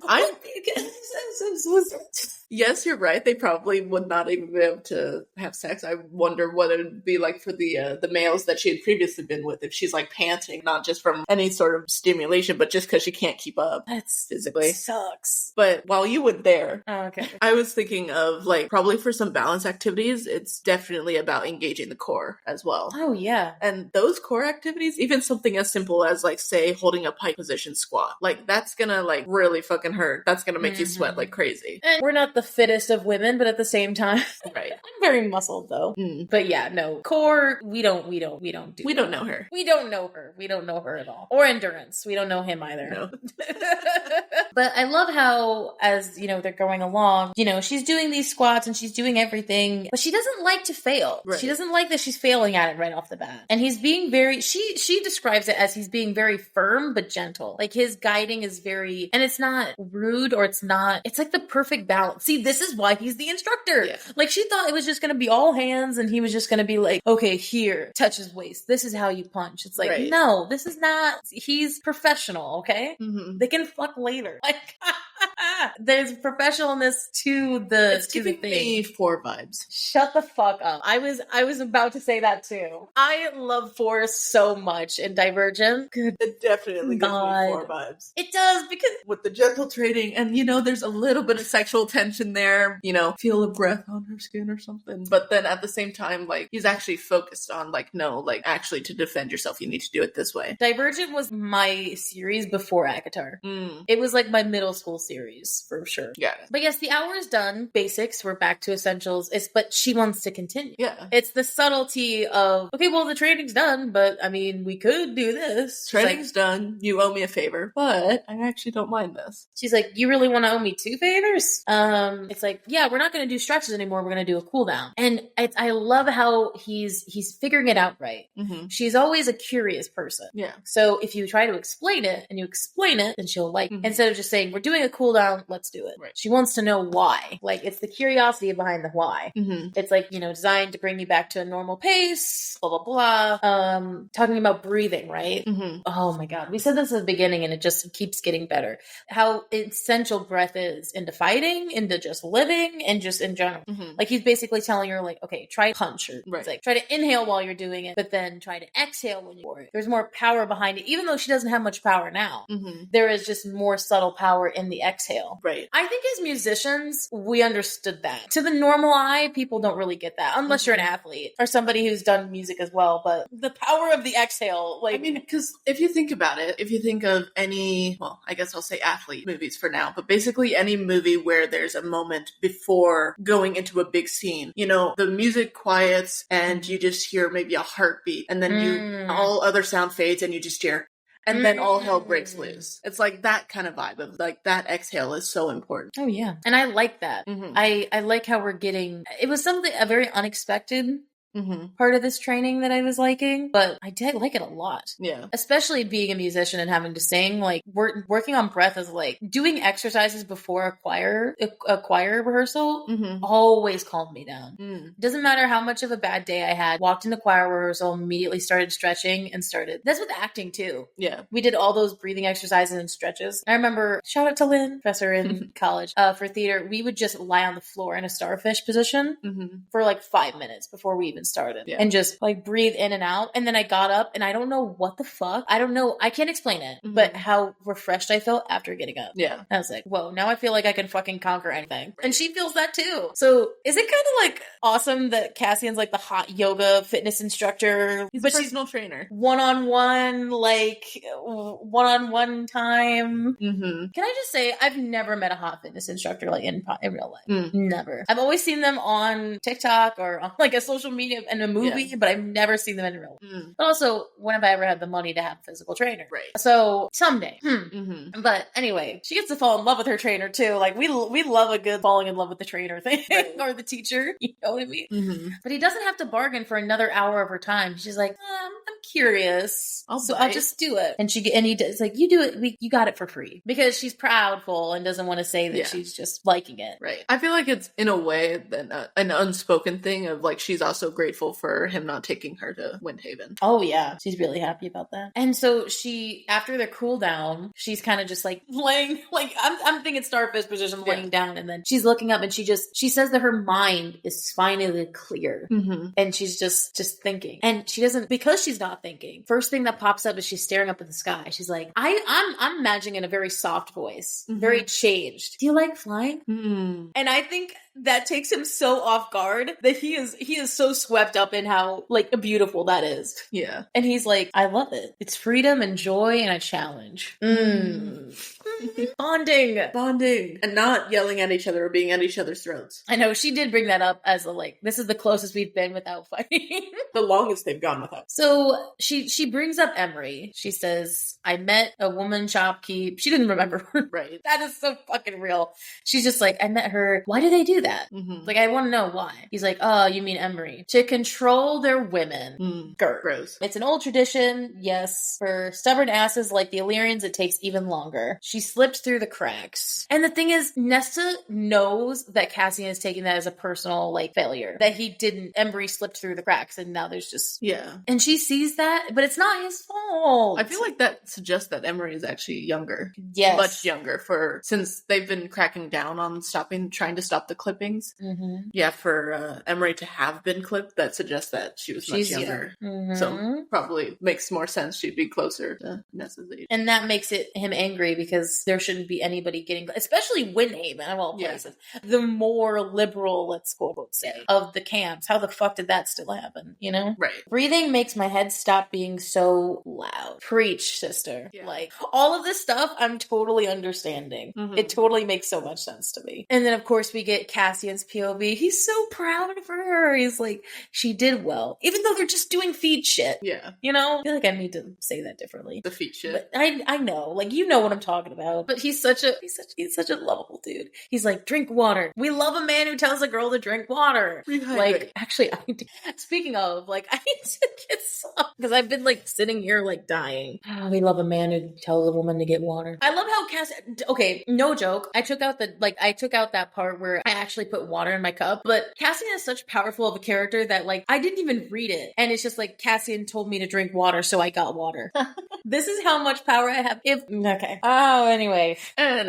So, god damn it. Speaking of going into this, so he's like watching her on the ground. He has a moment. So they went through training, everything was fine, but then he sees her prone and sated and refreshed on the ground, and he's like, I wonder how that would look in my bed after a bout with me. And I'm fucking dying inside. I'm like, well, I want to feel that way too. Yeah, hell yeah. Like, if I didn't get to have sex with him, at least I would feel refreshed after a cool down with him, I guess. Yeah. I'll take it. And so it's like, her eyes are so bright, he says. Her eyes got brighter and she's rosy in her cheeks as she gets up. Immediate, like, change. Right. It's like, the second hour's on the house, babe. You don't have to worry about that. She needed that. And this was so, God, I have to say it. Cassian blurted, I didn't mean what I said last night about everyone hating you. It's not. He dared one step closer. You're here because we don't hate you. He cleared his throat, running a hand through his hair. I wanted you to know that we don't, because he knew that that's what bothered her. It wasn't about the fact that everyone hated her. It was about the fact that he might hate all his time. And I have never hated you, Cassian. She said his name. So cute. But you know he probably got a hard on immediately. Yeah. Because she walks through the doorway, asks to him, and he's just like, it wasn't until she vanished down the stairs that he released the breath he'd been holding. He's like, okay, training is over with. I can go masturbate now. Is that not true though? It's like, I got 2 whole hours done. I only have to owe her a favor anytime that she can call in anytime. I don't know what it will be. Might be dangerous, but I got 2 hours of training with her, and she looks brighter, and she says she doesn't hate me. I'm gonna go masturbate.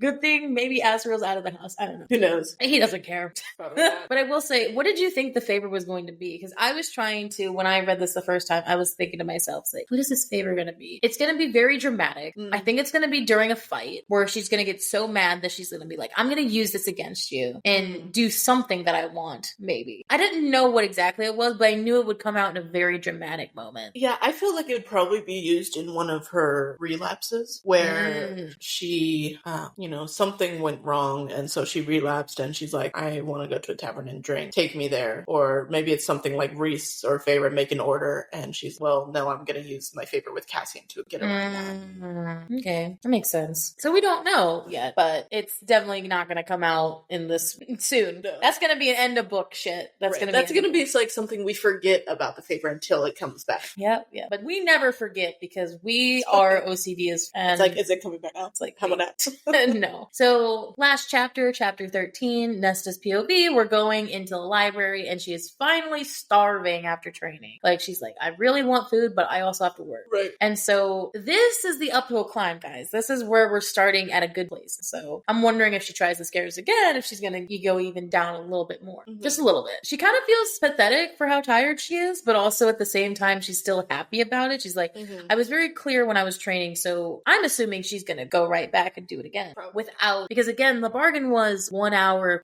So he doesn't know if she's going to come back tomorrow and train. So there's this kind of, but at least from what she's talking about now, she's like, this actually seems good. So I'll admit, when I read this section for the first time, I thought that, the 1 hour for a favor was going to continue. So basically that bargain that they made meant that every 1 hour was a new favor that he owed, is what I understood the bargain at first. Obviously, I realized that was not the case when they went into the second hour. But I think that's going to be something that surprises Cassian, but also makes him nervous. Is she going to come back the next day? Or if I say something wrong, is she going to refuse to come to training? That kind of thing. But I think her curiosity is going to get to her. Well, and I think he knew that. He knew that if she just knows what the training is going to be, if I force her to have 1 hour, then she'll actually like it and want to do it. So it's like, that was the bargain. It was like 1 hour, 1 favor. And that's it. You don't ever have to train again. But she wants to. He planted that seed of like curiosity. And this like level of, I know that you and I kind of deal with things in the same way, and training is going to help you. And that's why he said, I don't fucking get why you aren't going to, like, this is helping you, not punishing you. Which is totally a Cassian move. Yeah. So Gwen finds her in the stacks again. So Gwen's like going after her. It's a little bit different than Emery because, it kind of sucks though that she's not going up to Windhaven, because I was thinking she was going to be making friends with Emery. How does she make friends with her when she's just at the house?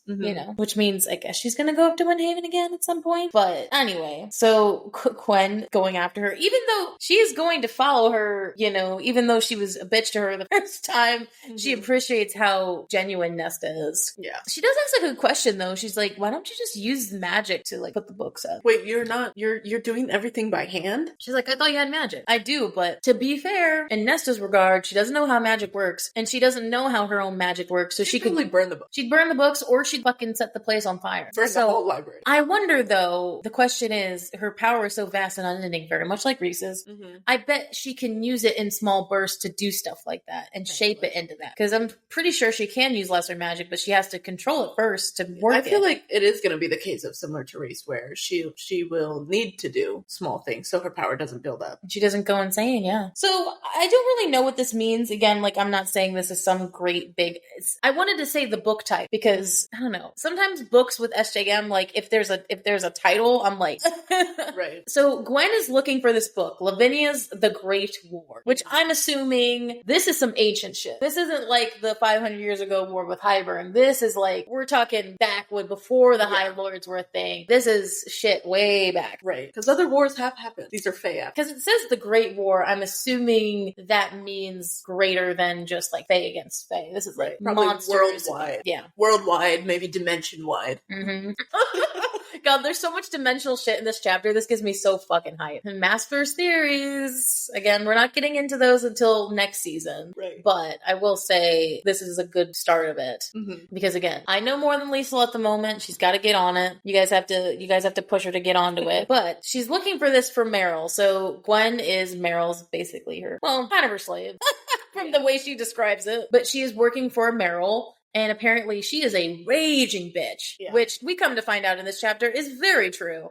Again, mentioning that Gwen has no stones or robes, which in Nesta's dealt with more of the priestesses. So Gwen seems like very much the only one that does not have any, which then makes me question maybe it's not about, like, she's an acolyte in training or something. Maybe she just doesn't want to wear it, which makes me think she's not going to stay in the library for long. She's going to resurface at some point. I thought she wore robes at some, like she had robes. She doesn't have like the robes, like the one looking... She one just that's doesn't have a hood. No, she doesn't have a hood, which is like the significance of the priestess angle. Yeah, I want to know what Meryl went through for her to cause her to be so terrible. Right. But I also think that's also a, not a foil to Nesta, because Meryl isn't a foil for sure. But it's the way that people deal with shit, right? Two people could go through a very similar circumstance, but then Gwen come out very nice, and she'd come out very kind and humbled in what shit befell her, versus Meryl. At some point, you're like, I mean, fair. If you went through that much of a time, you could be a bitch, I guess. But then you know that's where it's how you take what happened. Right. I wonder what the fuck happened to her. It must have been really bad.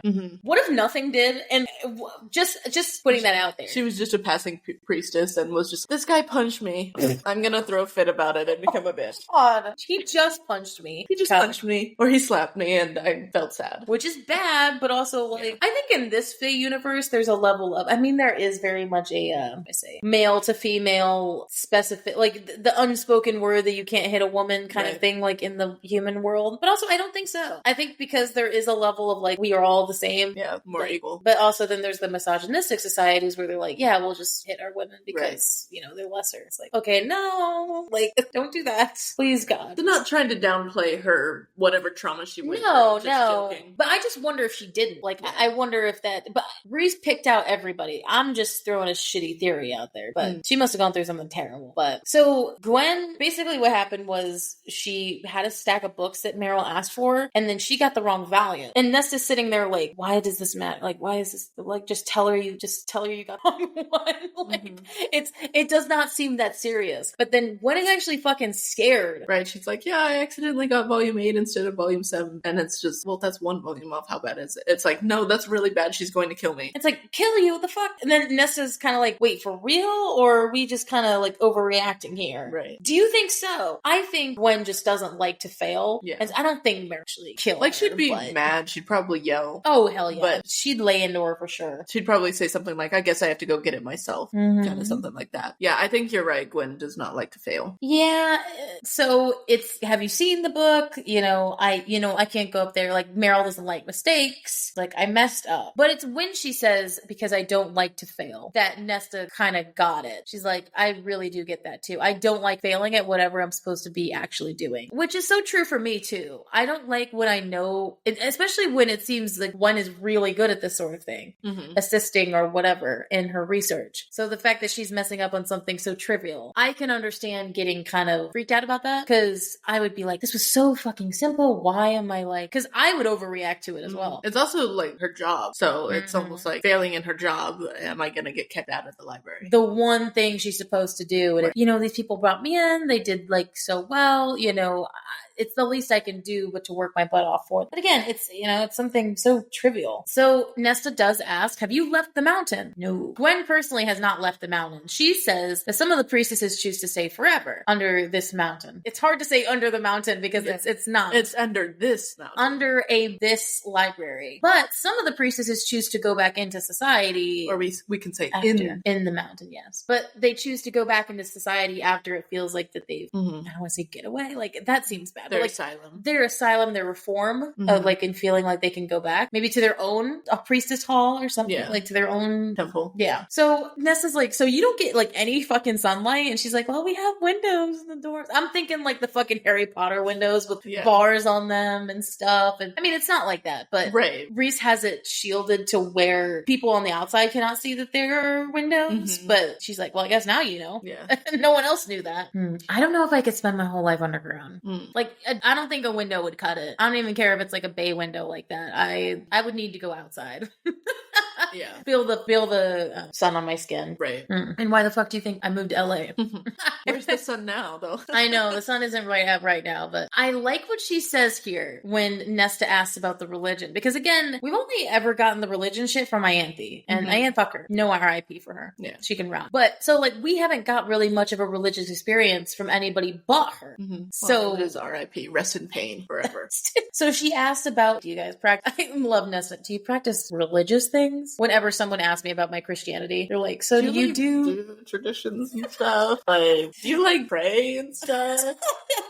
It's like, no, I don't go to mega church, okay? But I like it. So this is what Gwen says verbatim. We honor the mother, and this is all capitalized, the cauldron, and the forces that be. It almost seems like there's like three things going on here. Like, more than just the mother and the cauldron. Yeah. The forces that be. I'm gonna assume that's fate. Probably. But who is that? And why is it personified? Right. Who is the forces that be? Also 3? Yeah, the 3 again. Is SJM's favorite number 3? I don't know, because she's got 3 and 7, bro. I mean, we understand 7. I don't really know what that means, but I'm fucking writing it down for everybody, like what the forces that be is. Yeah. But Gwen says that they have services, like in the morning and at night, and she really loves the music. Because Nesta's kind of like, service? We're thinking like Catholic shit. Again, no offense to the Catholics, but I mean, I've been to a Catholic service and but it almost seems like this is one of those religious Quaker experiences. Like, so our college was Quaker, and it was very still life and had like really beautiful music. I can tell you right now, I love service music sometimes. Yeah. Like, I really do. Yeah. I was thinking, like, since at the Quaker school, I was like, wait, did I just, like, sign up to go to a religious school?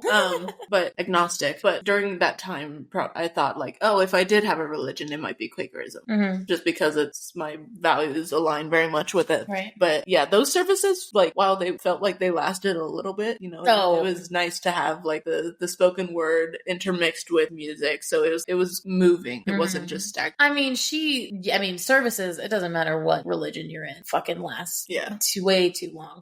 True. So, but anyway, I love how Gwen's like, you can come. I can? Well, I work down here, so I guess I can come. It's almost like she's not getting this permission. It's like she befriended somebody that is like in a very genuine offer of, you can come, like, Yeah. Like she's getting an actual, it's not just Clotho, like, I'll allow it. Right. It's very casual, but also an nice. actual invitation. She probably won't feel, can't say how she'll feel, but it's not like, oh, I was just told to go here and I feel awkward and uninvited versus, oh, I was welcomed, I was invited. Right. But dun dun dun. So Nesta doesn't know this, but we know it. This is one thing that Nesta didn't pick up, but also no one ever told her about this because it was in Feyre's POV. She was a priestess in Sangrava. Fuck.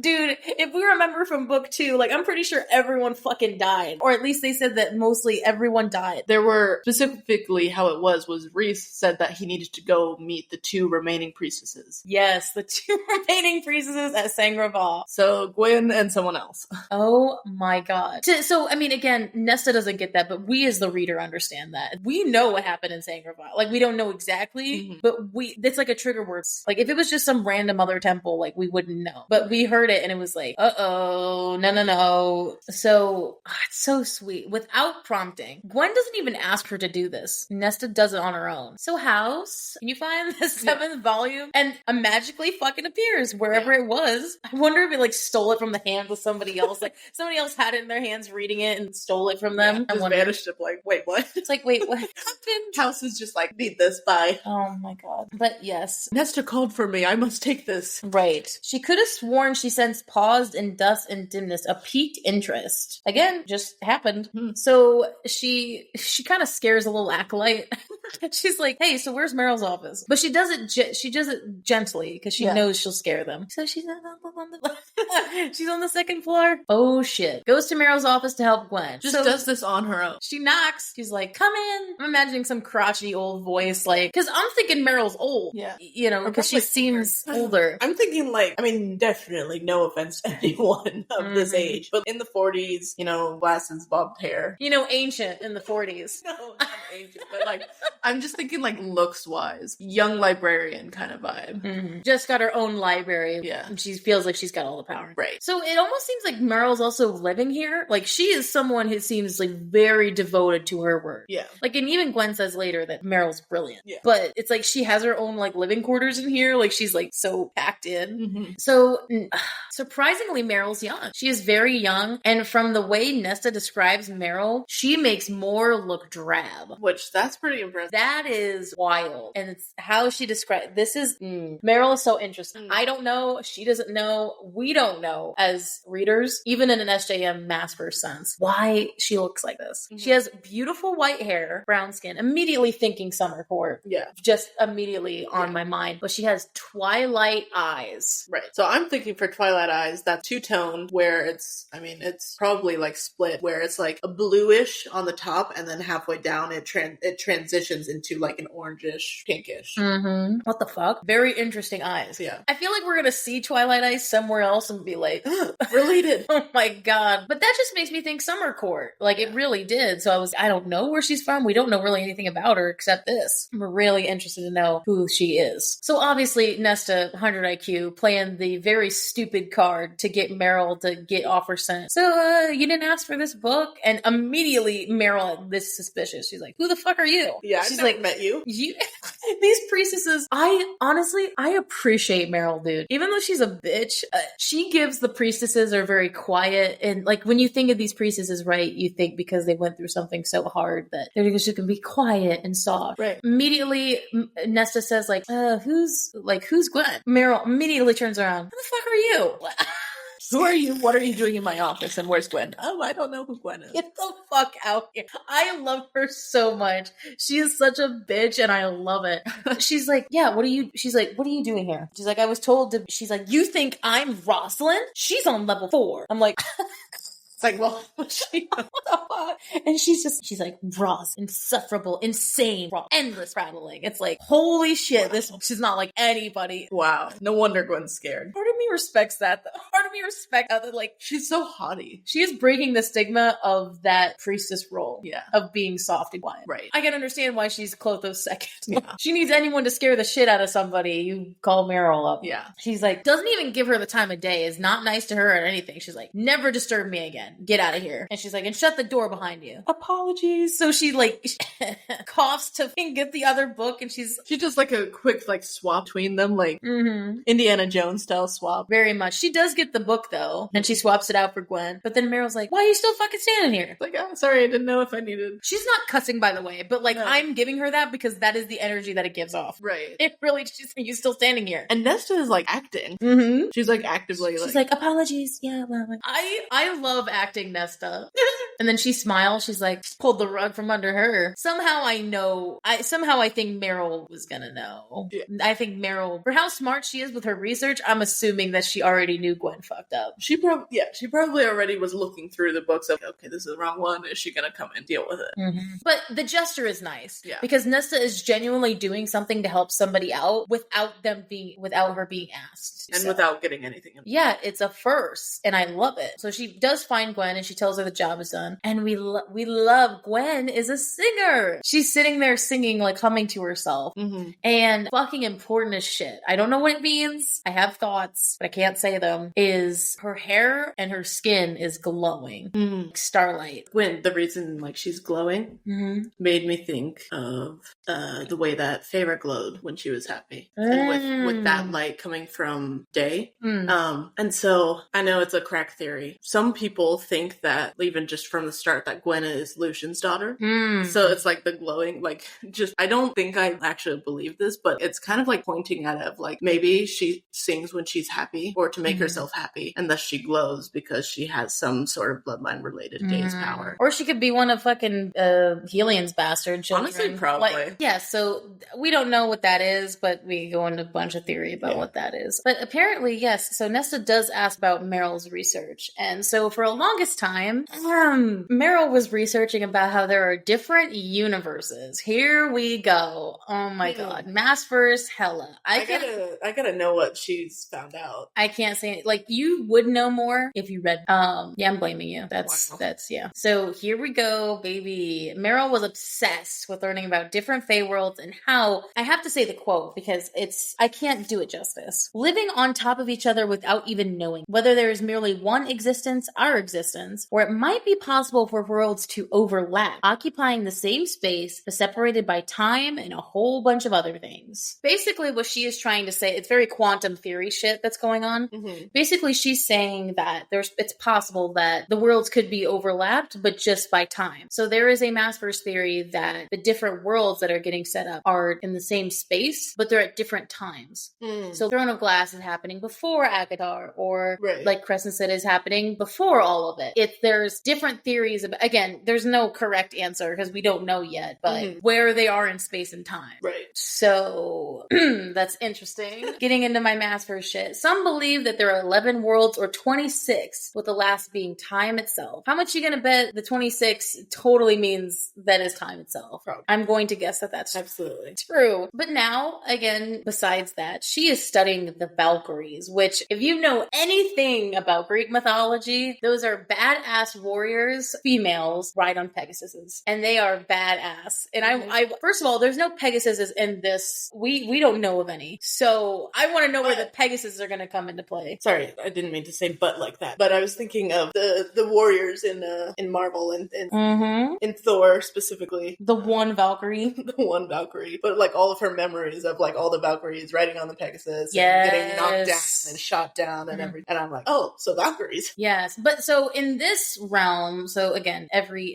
lore has Valkyries as different. They are a clan of warrior women, but they had their own territory as something, but it got like all meshed in together when they died. So thinking kind of similar to Illyrian territory, like there was Valkyrie territory. They weren't really a race though. Like they were different than the Illyrians. They weren't a race. They were just a hodgepodge of different Fae that decided to train. To go the Valkyrie way. And apparently they were way better than the Illyrians. Hell yeah. Makes sense. They were women that could actually train. So does that mean, first my thought was Nesta's gonna go. Yeah. I was like, this is where this story is. Hell yeah. And this was where I got the whole, now I understand what the part names are. Yeah. Gwen says that there are 3 stages: Novice, Blade, and Valkyrie. And what was the part 1 name of this? Novice. So of course, it's Valkyries all the way. We're gonna become a Valkyrie with Nesta. Oh my god, this is so hype. It makes me so hype. And then I feel like because like they're gonna start being friends, Gwen is gonna join her. And be a especially Valkyrie because Gwen is the one who's telling her about this. Yeah, I mean she's the one helping Meryl get all this information. She knows about it. Mm-hmm. So their territory, the Valkyrie territory, what at least she knows of right now, territory got absorbed into others because of the 500-year ago war. So the War of 500 wiped them all out. Mm-hmm. Basically, this one battle wiped them all out. We don't really know about it, and all we know is that there were elderly Valkyries that just decided to kill themselves because they didn't want to live with the shame of not not dying with the sisters. God, what a sisterhood. I mean, I don't think I'd kill myself, but like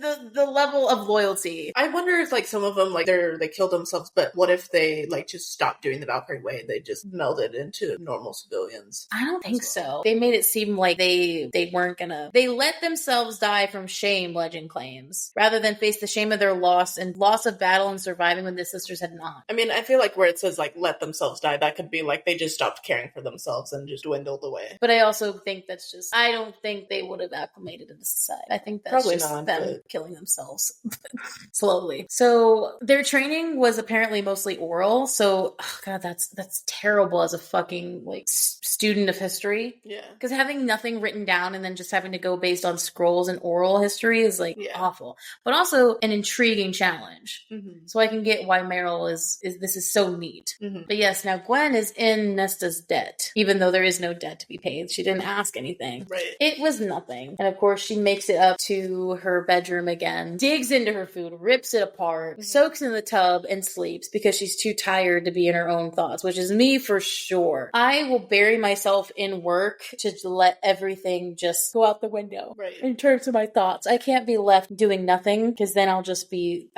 left to my own devices, and that's not good. Right. So I'd rather like work to get tired and then just pass out and sleep. Mm-hmm. That's how it works. And she talks about how like she's in bed naked, by the way. She keeps bringing up how she's naked in bed, and Cassian totally came in to check on her. Yeah. It just seemed like some familiar presence, but who else? Familiar presence seemed to open the door and look in and then disappear. But then she reaches out. She like reaches out in her sleep. She like vaguely thinks she's reaching out. She isn't quite sure, which probably means she absolutely reached out. Oh, fucking God. I want to, again, we're at the next part yet because that's where we're going to end the deep dive, but also imagine him looking in and just being like, oh, I wonder, and then just naked. Well, she's under the covers. Do you think? Yeah. Oh, I thought she just... I don't think she'd be on top of the covers naked. That just only happens when it's sexy time. I mean, I don't know. I've never slept naked, so I wouldn't know how it works. I don't know if you go under the covers or you just, if you're so hot, you just stay out of them. I don't know. Mm-hmm. But yeah, so that's like the end of the deep dive section. I know it was not too much, but it's enough. I feel like it does it justice. Mm-hmm. So we got to start training. We got to meet another potential friend, seemingly friend, and a little bit of verse theory. Mm-hmm. And then we got Valkyrie, the idea of Valkyries. This was not where I was expecting the story to go. Mm-hmm. Like I thought she was just going to train and she was going to become a badass, but I didn't think it was going to be a whole thing. SJM took my breath away with that, right? And I'm very happy because I know she would. Mm-hmm. So. There's that. But yes, I'm excited for that to continue. But now we are going to move on to our second section where we talk about the graphic audio, and I still need to catch up. I know I say that every single time. Maybe now that I'm driving to and from work, I can start listening to it in the car. That's how I've always done it. Well, when it's what I'm reading, listening to the first time, I don't do it. Yeah. But when I've read it, listened to it a bunch, or if I know the story, it's easy to have it in the background because I know what's being said. If it's new, I can't. Yeah. Right. I mean, I don't have a long drive, but it's enough so you could get it. Yeah. So I'll start doing that. But anyway, take it away. Because you need to start with Frost and Starlight. I do. Before you get to here. It's going to mess with my OCD indirectly. But yeah, so starting back at chapter 9, good old graphic audio. I love this section so I know I say that every time, but I really do. So I love how the Colleen narration, she sounds so impressed when she talks about like the whole, when she talks in Nesta, she's like, this woman had so much steel. There's so much impressiveness to her tone when she's talking about Emery, and I really love that. I did want to take the time like right now to talk about how, again, you know how much, if you've followed us for this long, how much I talk about graphic audio and how ACOTAR was such a perfect production of a graphic audio. Colleen's directing, the whole producing, the music, everything. This is the only thing that I ever questioned for half a second without thinking about it. I thought Emery and Gwen's voices should have been swapped.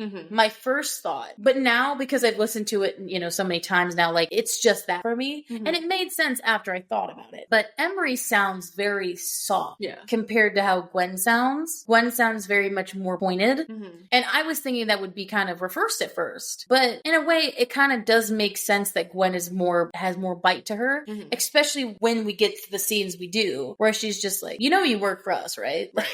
Versus Emery is not very pointed, but she's soft in the way of... She's like soft and solid. Yes, soft and solid versus like Gwen has a little bit of fire to her that Emery does not have. Yeah. So it makes sense after I thought, but like at first my gut reaction was like, these two roles could have easily been swapped. But I also think that's kind of cool though, because they are two very interesting characters to Nesta. So I would have been happy with them doing either one, really. But now I can't see one doing the other now. Yeah. But at first, that's what I thought. I loved Colleen's punctuation at "I am the monster you fear" when she said that about the Illyrian kids.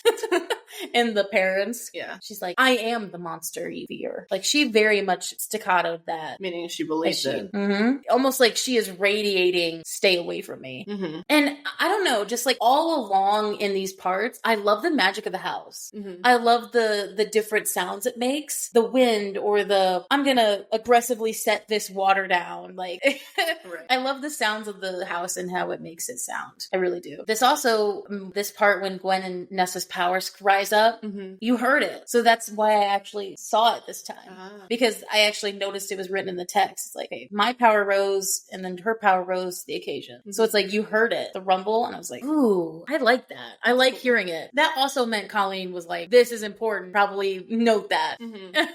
That might come back. We don't know. Right. And then especially at the end, when Gwen is being nice to Nesta by the end, you know, don't pity me or whatever. There's this, I don't know how to describe it, but it's very friendship music. Kind of like the start of something new level of music. And it's very two-toned happy. And it's like, ooh, I like that. I like that a lot. I will say, going into chapter 10 now, as the Nesta's in the private library. Again, I went a whole chapter without hearing John. And again, we haven't recorded in a little while, so like, I haven't listened to it in a couple weeks. So as soon as I heard like, I had a very visceral reaction of Nesta saying, this isn't Cassian approved. And then he said, no, it is not. And I was like, he came in and like gives the same vibes as Indeed She Is.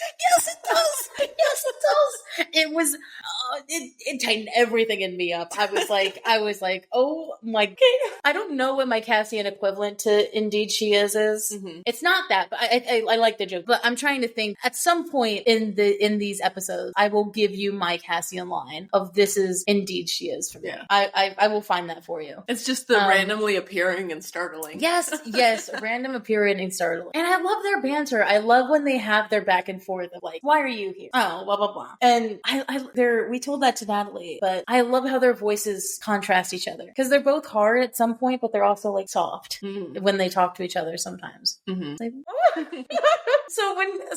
when Cassian leans over to get the chocolate cake, he does like this.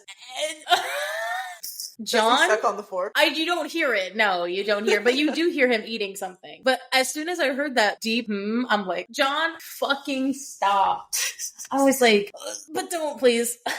Damn it. God damn it. They're not even getting to like any kiss. They haven't kissed. They haven't had sex. There is like no sexual tension here. And I am already getting frayed. And oh my God, I love him to death. And we're talking to him this weekend. I am so excited and so nervous. Yeah. And then we get to the music where she sits up listening to her erotica all night, which is so funny because it's almost like this music of, I shouldn't be reading this, but it's very this sultry music. Right. And then she just goes to bed, and I liked the ship. And very much as soon as she falls asleep, the transition music into the nightmare, just right in, and then abruptly waking up, right? You know, having a heart attack, like, you know, rapid breathing and all that. God, the stair scene was badass. Colleen's narration, I think any of the stair scenes in this book are great because Colleen gives the notion of like, okay, I'm running down the stairs, it did a fast pace, and then all of a sudden stop, hits the wall. Oh shit, I'm freaking out now. It's like it paced itself very well.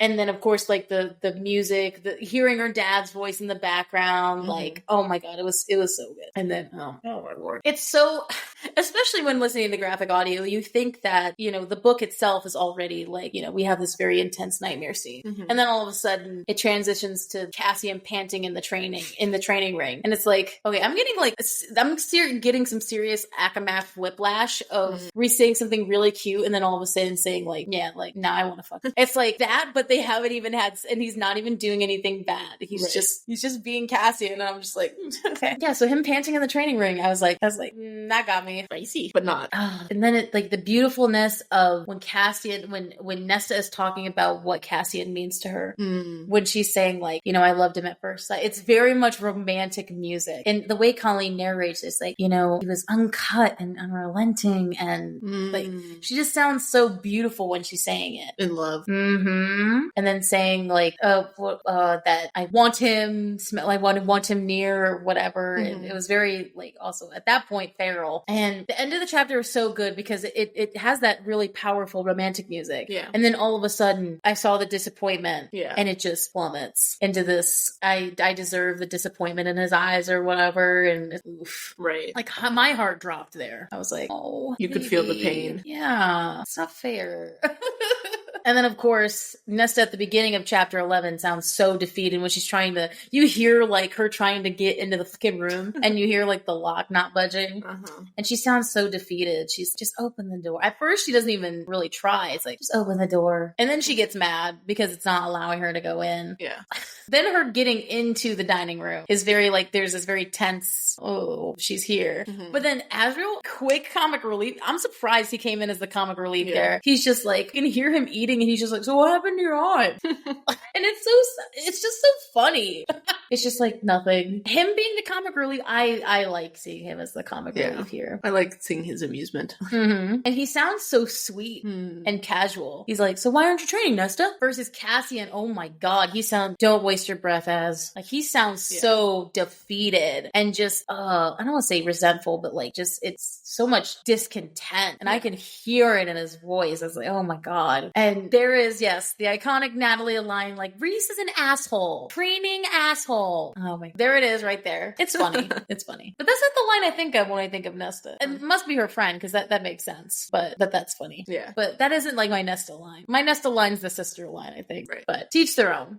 But Cassian getting really, really mad, it makes me tense. Like, not in the good way, where it's like I love when this man is being very, like, you know, open, and he's being sweet. But whenever he's mad, it feels like I'm doing something wrong. Right. I'm like, hey, how do I make you feel better, babe? Because I really don't want you to be like this. Right. But then there also is part of me, like, when he does get upset, or when he gets, like, more aggressive, that I'm like, I mean, obviously there's a part of me that's upset by hearing that voice, but then there's also the aggressive where it's like, damn, he's still hot though. Like, I can't help it. He is still hot when he talks. I know. And oh my god.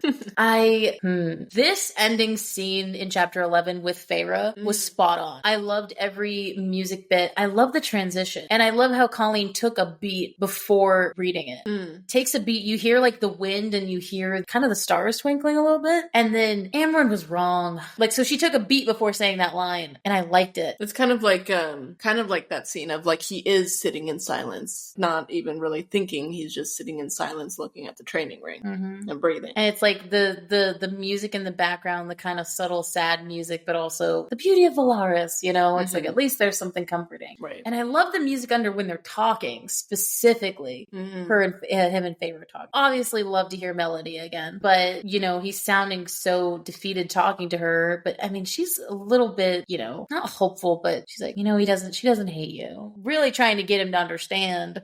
But just the back and forth between them was, I love them as characters too. Their back and forth. I love their moments when they have, and especially Melody, and just all their voices blend well for what they're supposed to be. For the couples, it makes sense. For the friendships, it makes even more sense, you know? And God, the joyness I felt when Cassian finally figured out what was going on. And he was like, I got it. The joy in his voice, and you could hear him smiling level of in his narration. He's like, I got it. One last time. I got it. Yeah. And then the one last time line, she accented everything. One last time. And it was epic transitioning into the next chapter. I was so happy with it. And it's just, you get Nessa's POV in chapter 12. And so she's kind of like, why is he being not like, why is, like, there's a tentativeness, like, everyone hates you in the background, while Cassian's just sitting there, like, bouncing up and down a little bit. Very boyish. We love hearing old Cassian back, because he's just like, we're just gonna be up here, just you and me, Ness. And I'm like, okay, here we go again. Just you and me as the reader. Oh, me too. Yeah, me too. I'll be there for sure. The music behind the bargain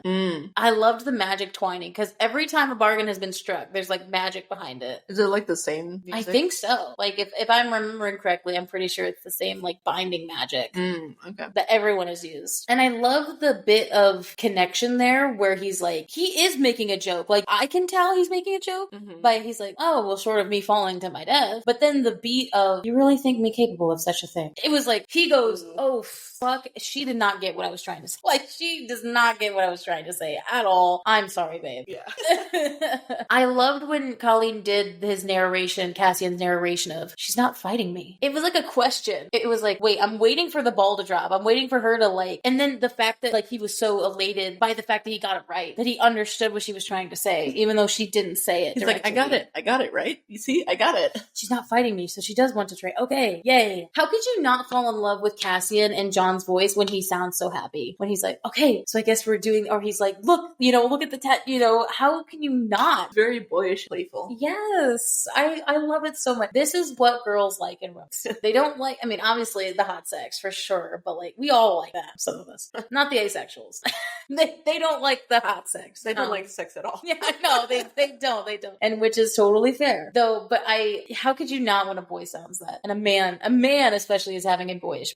That gives me jump on bones energy way more than like him taking his shirt off. Jump on bones? Yeah, like, do you not know that phrase? Oh, no, that is peculiar. Jumping somebody's bones is like another level of saying, I will tackle you because I want to like make out with you and like have sex with you. Jump his bones. Bone. I mean, I can put two and two together, but I've only ever heard jumping someone. Well, we also have like different like we have different Midwest mannerisms. So that's jumping his bones. Anybody from the Midwest, please write in the comments that is a phrase, right? I'm not making that up. That is peculiar to me. And I don't think I was like thrown off by this, but I was very happy there was like tavern music at the training montage. Like it was very taverny, like, D&D level fucking music. And I was like, I mean, what? I guess I could see that considering the fact that they were working on like footwork. So it's kind of a little bit more energy. Like, working with the ladder on the ground,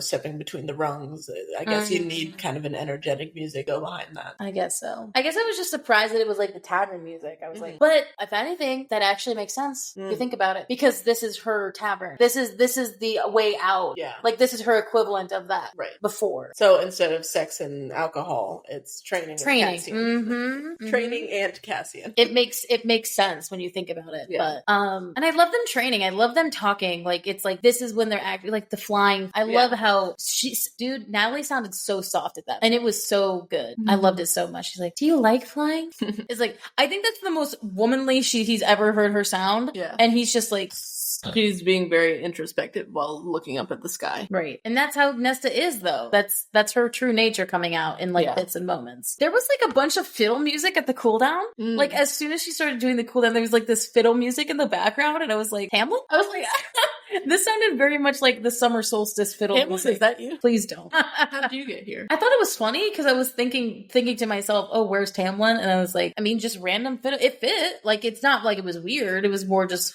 fiddle music. All right. And hearing Nesta calm is soothing. Natalie's voice, especially when we talked to her when she was talking casually, is very soothing. Some people just have that narrative voice, and she definitely has it. So I was soothed by that. Yeah. And the endings, girl, I almost cried the other night when I wrote this. I was so happy. He's like, I just want to let you know that, like, it's soft boy casting coming. He's like, I don't hate you. Sorry, the only reason I'm laughing is because you're doing the kawaii finger pointing thing. Because that's how he seems. He's like, I don't want to say anything because I don't want to scare you off, but at the same time, like, I want to be open with you. He's like, I want to tell you how much that means to me, or like how much I don't hate you. I feel like, to me, like, the action would be like swinging the hands by the fist and just or his wings twitching or something like him. Yeah. But I loved what she said too, because she went all fucking hot sexy with that line. She's like, and I don't hate you, Cassian. And it was like, I can understand why you get a hard on there. Like, Jesus Christ. She said that with so much love and sultry. Yeah. Because I don't think she was thinking about it, because she said that she wasn't thinking. So she was talking to him like she normally, like, probably would if she wasn't thinking about hating him or like pretending to hate him. Right. Oh. And so then the last chapter, again, there wasn't really too many moments of music or anything, but I loved when Gwen talks to Nesta about failing. Like there's a level of understanding there where she's like, where Nesta goes, yeah, I get, like, without even really needing to explain it to each other. It's like, yeah, I get not wanting to fail. Right. And again, the House of Wind, hearing the house, like, you know, thing. And then all of a sudden, like, hearing the wind and then the book slam. It's like, oh, again, you don't, you're visualizing it as you're reading. Right. And whoa, I thought, to be fair, all due respect, Natalie, I thought Nesta sounded like a bitch when we first met. Meryl takes the cake, bro. She was on point. I don't know who her voice was, but I loved it. Yeah. It almost sounded like one of the Human Queens from like book 2. Huh. It almost sounded a little bit like her. Interesting. But I don't know if it was. But she's just like, who are you? The level of bite she had to every no, she's like, just get out. And the level of disgust that she had when she was talking about Rosalind, she's like, insufferable Rosalind. I was like, incredible diction. Man, this is this is bitch energy to the core. Yeah. Haughty, slightly entitled. Oh, yeah. So Nesta playing dumb was really funny because she was really she's like, apologies, sorry, da-da-da. Like, even though we know that's not her at all. No. Not her at all. The actor actually Gwen sang, and I was happy about it. When it says that she walked by and she was hearing her sing, she was like, and she's like, I love hearing Gwen sing. Yeah. Oh, I'm excited for that. I want to hear more of her singing and with somebody's heard. And okay, I don't know how to like explain this in a good way, but at the end when she's going into the bathtub and she's like all that whole scene of monologue, there's this very Arab music behind it. Like when you'll know when you hear it. Yeah. But like I'm talking about like Arabian Nights level of like and I'm like that's a little random. Arab music was so random that I was just like, but it wasn't, how do I say, it wasn't like distracting. Right. But it was kind of like, I'm thinking to myself, you noticed it. That was a choice. I don't know why. Like, was it peaceful? I don't know. Was it because of like the inevitable, like Cassian is there or something? I don't know. Like, but it was weird. You need to listen to that just to hear that. Because that was an interesting music choice. Yeah. I don't think it was bad, but I also, because nothing in this, graphic audio did anything terrible. But I was like, interesting choice. Okay, just a random end point. Sure, okay. But yeah, that's all I have for the graphic audio. I love them so much. Again, please, if you do like audiobooks, please listen to the graphic audio and support our friends. Support the full cast. So yeah, I mean, that's all we have for this episode. We have things in stores. Yes, so our second mini episode interview will be with John Bertullo, the voice of Cassian. Yay. Pray for me, guys. She will probably not survive it. No. And yeah, so we have some interesting things coming up. I just wanted to say that we will be having I think like at the end of February, is our Court of Bros and Broses collab thing going on, which is going to be on their channel. Right. But we'll make posts. But yeah, like, cause we'll make the we were going to make a graphic for them and everything. And so we're excited to talk to them about romance, which guys, it's going to be really hard talking to them about romance because trying to put that in the perspective of the first book, like I can't talk about how much I love Asham's romance without getting into the other books. So it's going to be really hard talking to them about romance. So bear with us. That'll be hard, but we'll manage it. Since they're reactive and we're analytic. They are fetuses. They are just going to, they do not know SJM at all yet. So darn, I have to go back pretending I don't know anything. Pretending that we like Tamlin again. Yeah, it's like, oh yeah, happily ever after. Okay. Darn. So yeah, that will be great. And I did want to promote that we will be having, it was in the works, but now people have actually said that they want to do it. So since this is going to be our last season of ACOTAR for a while, we wanted to make a big live stream with all of the voice actors that we have talked to so far and bring them on for a fun, we're going to play Cards Against Prithian on live stream with them, and everyone's in. I contacted everybody. They're in. So that's 7, right? That's set. And that means I'm going to have to schedule all the fuck out. It's going to be a while, but across I could do it. All 4 time zones. Yes. Well, all 4 in the US. Yeah. So look forward to that because I'm really happy for them to all interact because I feel like everybody thinks voice actors interacting with it, but they don't. Like, they really don't. They hardly talk to each other, like, if at all. So it'll be fun to actually get them on all together for a thing. So So and they're all excited about it. Yeah. Playing Cards Against the Prythian with all of them, it's going to be wild. And it's going to be towards the end of the season. So actually something I wanted to say about that is if any of our audience, any of our listeners had any idea for like extra cards. Oh, yes. If you have like any card ideas for like white cards or prompt ideas, it's Cards Against Humanity, Prythian style. By all means, send them, because we're going to offer that to the voice actors as well and put our own in on top of the original game. We'll make like a post or whatever so that if you want to write some, you can for them. So that'll be really exciting. Yeah. That'll be in the works in like June or July. So I'm going really, but I just wanted to say that. So that's in the works. So be excited about. We are doing better about TikTok. Again, Patreon, we haven't figured it out yet. So just bear with us about that, getting that all sorted out. But please follow us on Instagram. We've gotten so many people more on Instagram. So thank you for everybody who's been commenting, and we really love that. We got Instagram, we got Facebook, TikTok. Follow Patreon for free if you want to for now, just to see what we have been posting. Yeah. And then once we figure out YouTube and everything, we're going to try a live stream again, maybe in a couple weekends, because we're doing a lot of our recording in one weekend. So we might be able to do another one just randomly. We might try starting to do them every 2 weeks. I don't know. Yeah. We'll like talk about that more. But again, please comment and please share with anybody who likes ACOTAR and specifically like Silver Flame as we get into this. So we'll be going into chapters 14 to the end of 17 next time. And then it'll be John's episode, and then we'll move on from there. So did you have anything to say to the people before we leave? Hold on tight. I can't put that in. I know, but it's gonna be a journey. We're starting to get into it. Intense. And if anybody knows chapter markers, I'm sorry for next time. I apologize in advance. But yes, it's a very important cut. Yes. So just keep following us, and we'll keep posting like our old stuff. And we literally got 93 listens in one day, which is insane. That was wild, and it was just random too. Yeah. And so I'm really, really happy about that. So keep on listening and keep sharing, and go check out A Court of Bros and Broses. Yes, our friends. So yeah, so that's it. We'll see you guys all in the next episode, guys. Bye. Bye.